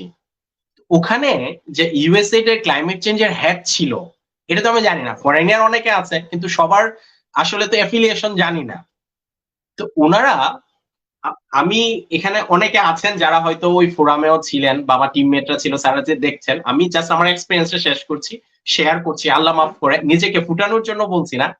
আমি কিন্তু জানি না যে এখানে কিভাবে ইয়ে করতে হয়, আমি জাস্ট আমার কাজটা করে গেছি। ওখানে কি হয়েছে, আমি যখন যে কোশ্চেন আনসারিং শেয়ার সেশন থাকে না, একটা প্রেজেন্টেশন শেষ হওয়ার পরে যে বলে যে ওখানে যিনি হোস্ট থাকেন, যে কোনো কিছু জানার থাকে, আল্লাহর কি মেহেরবানি, ওই যে ইউএসএইড এর যিনি ক্লাইমেট চেঞ্জের হেড ছিল, ওনার নাম ছিল নাথান সেজ। উনি নিজে থেকে আমাকে বলতেছেন যে তুমি যদি কিছু মনে না করো, আমরা কি ওই যে কনফারেন্স ব্রেকের সময় একসাথে কফি খেতে পারি? আর আমি তো এটার জন্য প্রিপেয়ার্ড না। কিন্তু আমাদের মধ্যে কি একটা কাজ করে বলেন, আমাদের মধ্যে সাধারণত কোনো ফরেনার যদি থাকে, আমরা ওনাদের সাথে অপরচুনিটি সিক করি যে কিভাবে, তাই না, ওনার সাথে আমি একটা নেটওয়ার্ক বিল্ড আপ করতে পারি, কিভাবে একটা লিঙ্কেজ করা যায়, ওনার কাছ থেকে আমি কিভাবে অপরচুনিটি নিতে পারি। তো আমি যখন ওনার সাথে যখন ব্রেক হয়েছে, কফি ব্রেক দিল, লাঞ্চ ব্রেকের সময়, তো ওখানে আমরা দুজন গিয়েছিলাম সিলেট এগ্রিকালচার ইউনিভার্সিটি থেকে, আমার ফ্রেন্ড ছিল নাইমুল ইসলাম নাইম, উনি কো অথর ছিলেন। তো আমরা দুজন ওনাদের সাথে ওনার সাথে কথা বলতে গেলাম। তো উনি নিজে থেকে আমাকে বললেন, উনি কিন্তু একবারও আমার কাছে শুনতে চান নাই যে আমার একাডেমিক যে ব্যাকগ্রাউন্ডটা, এটা কোন জায়গায়, আমি কি আন্ডার গ্রেডে আছি না পোস্ট গ্রেডে আছি না কোন লেভেলে। উনি আমাকে বলতেছেন, দেখেন প্রথমেই অফার করছেন যে তুমি, যে you should say hello to our project director or project leader, এরকম একটা কিছু উনি আমাকে বলেছিলেন। তো আমার ক্ষেত্রে যেটা হয়েছে ওখানে, এবং আমি চাকরিতে জয়েন করেছি আগে, ওই অ্যাসাইনমেন্টটাতে আমি জয়েন করেছি আগে, 1 মাস ওখানে কাজ করার পরে, তারপর কিন্তু ওনারা ফর্মালিটিস গুলো যেহেতু আমাকে ওখানে কনফারেন্স থেকে ওনারা ডাইরেক্ট পিক করেছেন, একটা সার্কুলার নিয়ে আসা, একটা জেডি যেটাকে বলে জব ডেসক্রিপশনকে রেডি করা, এটা করার পরে এই ফর্মালিটিস গুলো পরে হয়েছে। এটা আপনারা অবশ্যই বুঝবেন, এটা যে শুধু আমি আতিকের ক্ষেত্রে হয়েছে এরকম না। মানুষ যখন একটা কনফারেন্সে যায়, বেশিরভাগ ক্ষেত্রে আমরা যারা হায়ার স্টাডির জন্য, মাস্টার্স হোক, পিএইচডি হোক, এই অপরচুনিটি গুলো কিন্তু আমাকে নক করবে, আমি যদি একটা প্রেজেন্টেশনে ভালোভাবে আমার প্রেজেন্টেশনটাকে ফুটিয়ে তুলতে পারি। একটা প্রেজেন্টেশন কিন্তু এখানে অনেকের সাথে একটা নেটওয়ার্কিং হয়। সেজন্য আমরা যখন প্রেজেন্টেশনে যাব, যেই লেভেলেই থাকে, আমাদের যদি ভিজিটিং কার্ড থাকে, এটা কিন্তু আরেকটা স্মার্টনেস, তাই না?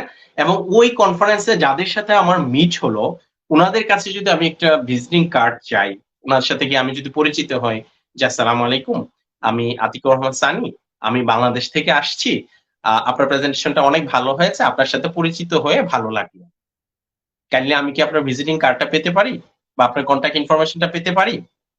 এই যে আমি অ্যাপ্রোচ করলাম, আপনি চিন্তা করতে পারবেন না, বাংলাদেশে বহু ইউনিভার্সিটি স্টুডেন্ট আছে অথবা বিভিন্ন লেভেলের মানুষজন আছে, একজন মানুষ নিজে থেকে এসে যদি কথা বলে, এই পরিচয়টা যদি কেউ আপনাকে দেয় যে আমি আতিকুর রহমান সানি, আপনার সাথে পরিচিত হয়ে ভালো লাগলো, হ্যান্ডশেক করছে, তারপরে উনাকে আমি আনসারটা কি দিব, এই আনসারটা আমরা অনেক মানুষ জানি না। এই যে এই বিষয়গুলো যে শিখিয়ে দেওয়ার বিষয়, এই বিষয়গুলো যে আসলে কোয়ালিটি ডেভেলপ করার বিষয়, এই কাজগুলো যারা করে তাদের কাছে কিভাবে অপরচুনিটি নক করে, আর সবকিছু করার পরে এই স্কিলটা ডেভেলপ না থাকার কারণে কিভাবে অপরচুনিটি গুলো ছুটে যায়, এটা আমাদের যারা সিনিয়ররা আছেন, আমাদের সম্মানিত শিক্ষকরা আছেন, বা আমাদের বড় ভাইরা যারা হায়ার স্টাডি করছেন, বা ফ্রেন্ডরা যারা স্টাডি করছেন, আপনি তাদের সাথে একটু মিলিয়ে যখন মিলাবেন, তখন কিন্তু এই বিষয়গুলো নিজেই রিয়েলাইজ করতে পারেন। এজন্য একটা কনফারেন্স শুধু একটা ইভেন্ট না, একটা কনফারেন্স আপনার একটা সিকিউরড কেরিয়ারের নিশ্চয়তা, একটা সিকিউরড কেরিয়ারের একটা বিগিনিং। একটা কনফারেন্স আপনার অনেক বড় একটা স্বপ্ন পূরণের জন্য একটা ইনিশিয়েটিভ, একটা উইন্ডো ওপেন করে দিবে। তো এই বিষয়গুলো আমি যখনই কোনো এটা নট নেসেসারি যে প্রতিবার আমি প্রেজেন্টেশন দেওয়ার পরে ওখানে ইউএসএইড এর কেউ থাকবে, অথবা এখানে ইউএন এর কেউ থাকবে, অথবা ওখান থেকে আমাকে একটা জব অফার করা হবে, অথবা ওখান থেকে আমাকে একটা হায়ার স্টাডির জন্য, তাই না, একটা অপরচুনিটি অফার করা হবে, অথবা আমি একটা প্রজেক্ট পেয়ে যাব। প্রতিটা কনফারেন্সেই যে এটা হবে এরকম না, but there is a chance. মানুষ কিন্তু যার যার লেভেল থেকে বিভিন্ন টার্গেট সেট করে কনফারেন্সে যায়। যিনি ডোনার আছেন উনি টাকা দেওয়ার জন্য যাচ্ছে, টাকাটা উনি চান যে এমন জায়গায় যাক, একটা রাইট প্ল্যাটফর্মে যাক, রাইট পার্সনের কাছে যাক, রাইট অর্গানাইজেশনের কাছে যাক। আবার একজন মাস্টার্সের সুপারভাইজার হোক, পিএইচডি সুপারভাইজার হোক, উনি যখন কোনো কনফারেন্সে যান, উনার যদি ভ্যাকেন্ট থাকে, উনার যদি প্রজেক্টে স্টুডেন্ট রিক্রুট করার চিন্তা ভাবনা থাকে, উনি কিন্তু ওইখান থেকে ওই রকম ডাইনামিক কাউকেই চান। আবার আমি যদি একজন অপরচুনিটি সিকার হই, আমি যদি পিএইচডি করতে চাই, আমি যদি মাস্টার্স করতে চাই, আমি নিজেকে এমন ভাবে একটা গ্রাউন্ড ওয়ার্ক করে আমি এখানে যাব, 100 জন স্টুডেন্ট আছে, ওখান থেকে একজনকে যদি পিক করতে হয় সেটা যেন আমি হই। এটা করার জন্য যেভাবে প্রস্তুতি নেওয়া লাগে, যেভাবে আল্লাহর কাছে নিজেকে কবুল করানো লাগে, যে আমলগুলো করা লাগে, এটার একটা প্রিপারেশন নিয়ে যখন আমি প্রেজেন্টেশনে যাব না, আপনি দেখবেন আপনার প্রেজেন্টেশনটা কত স্পন্টেনিয়াস হয়ে যাবে। এই কথাটা আলহামদুলিল্লাহ আমি অনেকবার শুনেছি, যে ছেলেটা কথা বলতেছিল, শুনতে ভালোই লাগতেছিল, এত মনে হচ্ছে যে মানে খুব দ্রুত শেষ হয়ে গেছে। এটা আল্লাহর শুকরিয়া আদায় করার জন্য বলছি। আর আমাকে যেহেতু এখানে আসলে এই প্ল্যাটফর্মে আমাকে ইনভাইট করা হয়েছে, আসলে আমি জাস্ট আমার এক্সপিরিয়েন্স গুলো শেয়ার করছি। এরকম না যে নিজেকে খুব ফুটিয়ে তোলার জন্য এরকম একটা কিছু, এরকম না। আসলে এই জিনিসগুলো আমাদেরকে হাতে কলমে একটু শিখিয়ে দেওয়া, বা একটু ধরে, আমাদের বাংলাদেশের মানুষের অনেক, আলহামদুলিল্লাহ আমাদের অনেক পটেনশিয়ালিটি আছে, কিন্তু রাইট প্ল্যাটফর্মটা আমরা পাই না, রাইট পার্সনদের সাথে আমাদের লিঙ্কেজ থাকে না, হ্যাঁ, রাইট ওয়েতে আমরা অ্যাপ্রোচ করতে পারি না। এই ল্যাকিংস গুলোর কারণে কিন্তু আমাদের পার্শ্ববর্তী নেইবারিং কান্ট্রি ইন্ডিয়ার স্টুডেন্টরা যে অপরচুনিটি গুলো অ্যাক্সেস করে, আমরা এখান থেকে অনেক পিছিয়ে আছি। এবং ওখানকার আন্ডার গ্রাজুয়েট স্টুডেন্টরা যে প্রেজেন্টেশন গুলো দিতে পারে, হ্যাঁ, যেভাবে ডেলিভার করতে পারে, আমরা ওইভাবে পারি না। সো এই বিষয়গুলো সবগুলো খেয়াল রেখেই কিন্তু আমি কন্ট্যাক্টটা কেন দিলাম, আমি তো চাই কেউ আমাকে নক করুক, নক করার জন্যই তো আমি দিয়েছি, কিন্তু আমি কিন্তু এটা ব্যাক করি নাই কারো কাছে। এটা আমি কি করছি না, আমি এরকম বলছি না, মুখে বলছি না, কিন্তু আমি প্রেজেন্ট করছি, তোমার যদি দরকার লাগে তুমি আমার অবশ্যই পিক করবা, আর পিক করার মতো জিনিসই আমি এখানে প্রেজেন্ট করছি। এইরকম একটা মেন্টালিটি, এইরকম একটা কনফিডেন্স নিয়ে কিন্তু আমরা আমাদের যে কনফারেন্স গুলো আছে ওখানে অ্যাটেন্ড করতে পারি। তাহলে কি হবে, আমার এন্ডিংটা অনেক রিমার্কেবল হবে। 10 জন প্রেজেন্ট করছে, 10 জনের জিনিস মানুষ ভুলে গেছে, কিন্তু আমি প্রেজেন্ট করেছিলাম, এটা মানুষের স্মৃতিপটে রয়ে গেছে। ফার্স্ট যে আমি যে কনফারেন্সের কথা বলেছিলাম, যে ICSF, international conference on sustainable fisheries, আমি যখন সেকেন্ড কনফারেন্সে বেস্ট প্রেজেন্টেশন অ্যাওয়ার্ড পাই, তখন ওখানে যারা পার্টিসিপেন্ট ফার্স্ট কনফারেন্সে ছিলেন, ওনারাই কথা বলছিলেন, আরে তুমি না ফার্স্ট কনফারেন্সে বেস্ট প্রেজেন্টেশন অ্যাওয়ার্ড পেয়েছিলে, মানে কি?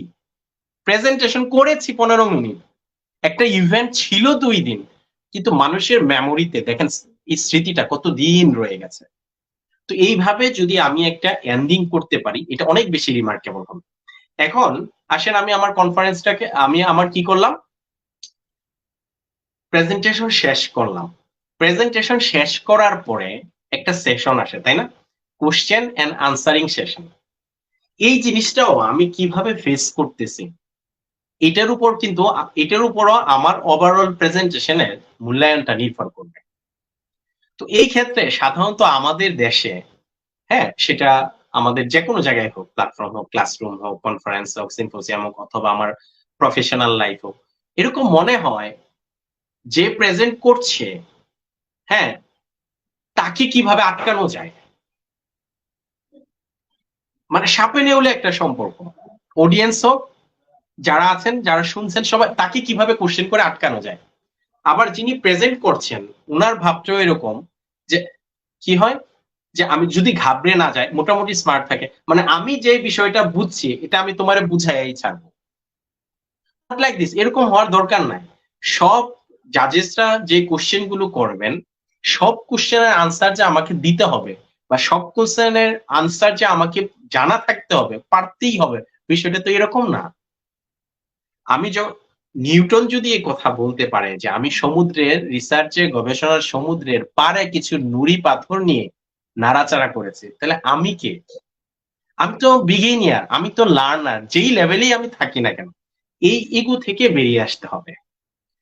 যখনই আমাকে কেউ কোশ্চেন করবে, কোশ্চেনের আনসারটা খুব পোলাইটলি দেওয়া, যে thank you so much for your nice question, অথবা it was a very nice question.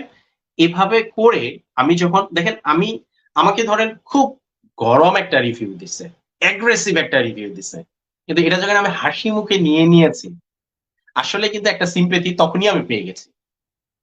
যদি আমি আনসারটা রাইট ভাবে নাও দিতে পারি, আমি যদি এই কথাটা বলি যে স্যার আমি এই জিনিসটা বোঝানোর চেষ্টা করেছি, অথবা এতটুকু যদি না বলি, আমি যদি এগ্রি করে ফেলি তাদের সাথে, জি স্যার আমি আমার নেক্সট প্রেজেন্টেশনে এই বিষয়টা ইমপ্রুভ করার চেষ্টা করব, এই কথাগুলো যদি আমি বলে, তাহলে কি হলো দেখেন, একটা প্লিজেন্ট এন্ডিং হচ্ছে, একটা প্লিজেন্ট এন্ডিং হচ্ছে। কারণ জাজেসরা যারা আছেন তারা আমি যেই ফিল্ডে কাজ করছি ওই ফিল্ডের রিনাউন্ড পার্সোনালিটি, ওনাদের নলেজ যে ডেপথ, ওনাদের রিসার্চ, যে আপনার যে এক্সপেরিয়েন্স, এটা আমার সাথে সবসময় মিলবে না, বা আমি বিগিনিয়ার, আমি কাজ করছি, কাজ শিখছি, সুতরাং আমার কিছু কারেকশন হবে। এই কারেকশন গুলো, হ্যাঁ, ভালোভাবে মেনে নেওয়ার একটা মানসিকতা থাকতে হবে। আবার ধরেন এটা একটা গ্রুপ প্রেজেন্টেশন, এখন কোশ্চেন করছে, ফার্স্ট গ্রুপ মেম্বার আনসার দিচ্ছে, কিন্তু উনি আনসারটা রং দিয়েছে। আমাদের কি হয়, অন্য গ্রুপ মেম্বারটা মানে সাথে সাথে না না এটা ঠিক বলে নাই, মানে হাত দিয়েই মনে হয় আমি ওই বেচারা আটকাই দিব, অথবা আমি মাথা নেড়ে বুঝাই দিচ্ছি যে আমার গ্রুপ মেম্বার ভুল আনসার দিছে, অথচ জাজেস হয়তো এটা ওভারলুক করে গেছিল। তাহলে এই ক্ষেত্রে আমি কি করতে পারি, আমার কাছে যদি মনে হয় আনসারটা এরকম না, অথবা জাজ প্লিজড হচ্ছেন না, তখন আমি বলতে পারি যে আমার যিনি প্রেজেন্টার আছেন উনি খুব সুন্দরভাবে প্রেজেন্ট করেছেন এবং স্যার কথা বলেছেন, এই এই রিসার্চের একজন কো অথর হিসাবে এই বিষয়টাকে স্যার আমি এইভাবেও দেখি, বা এই বিষয়টাকে স্যার আমরা এইভাবেও চিন্তা করতে পারি, অথবা এটার সাথে আমরা যদি বলি যে and to add that, or and to add to the point, এইভাবে যেভাবে আমার ভালো লাগে, ঠিক আছে না, এরকম ভাবে। এবং কিন্তু আমি যে এই ধরনের সিচুয়েশন গুলো পড়তে পারি, পড়ি আর না পড়ি, পড়লে আমি কিভাবে এটা ওভারকাম করব, এটার একটা প্রিপারেশন আমার থাকতে হবে। তো এইভাবে যদি আমরা বিষয়টা খেয়াল করি, বিশেষ করে আনসারটা যেন আমার পোলাইট হয়, আমি যেন কনফ্লিক্টটাকে অ্যাভয়েড করতে পারি, এবং আমি যেন অ্যাগ্রেসিভ না হই, এবং কোনো আর্গুমেন্টে জড়িয়ে না পড়ি, আমার এন্ডিংটা যেন খুব প্লিজেন্ট হয়। যে জায়গাগুলোতে জাজেসদের সাথে এগ্রি করা দরকার ওই জায়গাটাতে এগ্রি করব, আর যে জায়গাটাতে এগ্রি করছি না ওই জায়গাটা আমি এটা বলতে পারি যে স্যার আমি এই বিষয়টা দেখাতে চেয়েছিলাম, আমি স্যার এইভাবে বলতে চেয়েছিলাম। তারপর যদি উনি বলেন যে তুমি এই জায়গাটা ইমপ্রুভ কর, ঠিক আছে স্যার আমি ভবিষ্যতে এই জায়গাটা ইমপ্রুভ করার চেষ্টা করব। তো এখানে যেটা হলো, আমি কি বলতে চাই আমার ইনফরমেশনটা আমি দিয়ে দিলাম, যদি আমার আসলেই কারেকশন করার থাকে স্যার আমাকে সাজেশন দিবেন, আর অথবা আমি যে জিনিসটা বলতে চেয়েছিলাম হয়তো প্রথমে আমি ঠিকভাবে বলতে পারি নাই, এখন আমি বলার কারণে আমার জাজেসরা বিষয়টা বুঝেছেন, তারা কিন্তু এখন হ্যাপি হয়ে গেছে, ঠিক আছে। তো এই সবগুলো বিষয় মাথায় নিয়ে আমি যখন প্রেজেন্ট করব, তাহলে আমাদের প্রেজেন্টেশন গুলো অনেক বেশি আকর্ষণীয় হবে, অনেক অডিয়েন্স ফ্রেন্ডলি হবে এবং অডিয়েন্স কানেক্টেড হবে। তো আশা করছি আজকের আমাদের এই সেশন থেকে আমরা আমাদের প্রেজেন্টেশনের একদম প্রিপারেশন থেকে শুরু করে, স্টার্টিং থেকে শুরু করে, আই কন্টাক্ট থেকে শুরু করে, বডি ল্যাঙ্গুয়েজ থেকে শুরু করে, অডিয়েন্স কানেক্টিভিটি থেকে শুরু করে, হ্যাঁ, অডিয়েন্স এঙ্গেজমেন্ট থেকে শুরু করে, পাওয়ার পয়েন্ট হ্যাকস থেকে শুরু করে এবং একটা প্রেজেন্টেশনের সাকসেসফুল এন্ডিং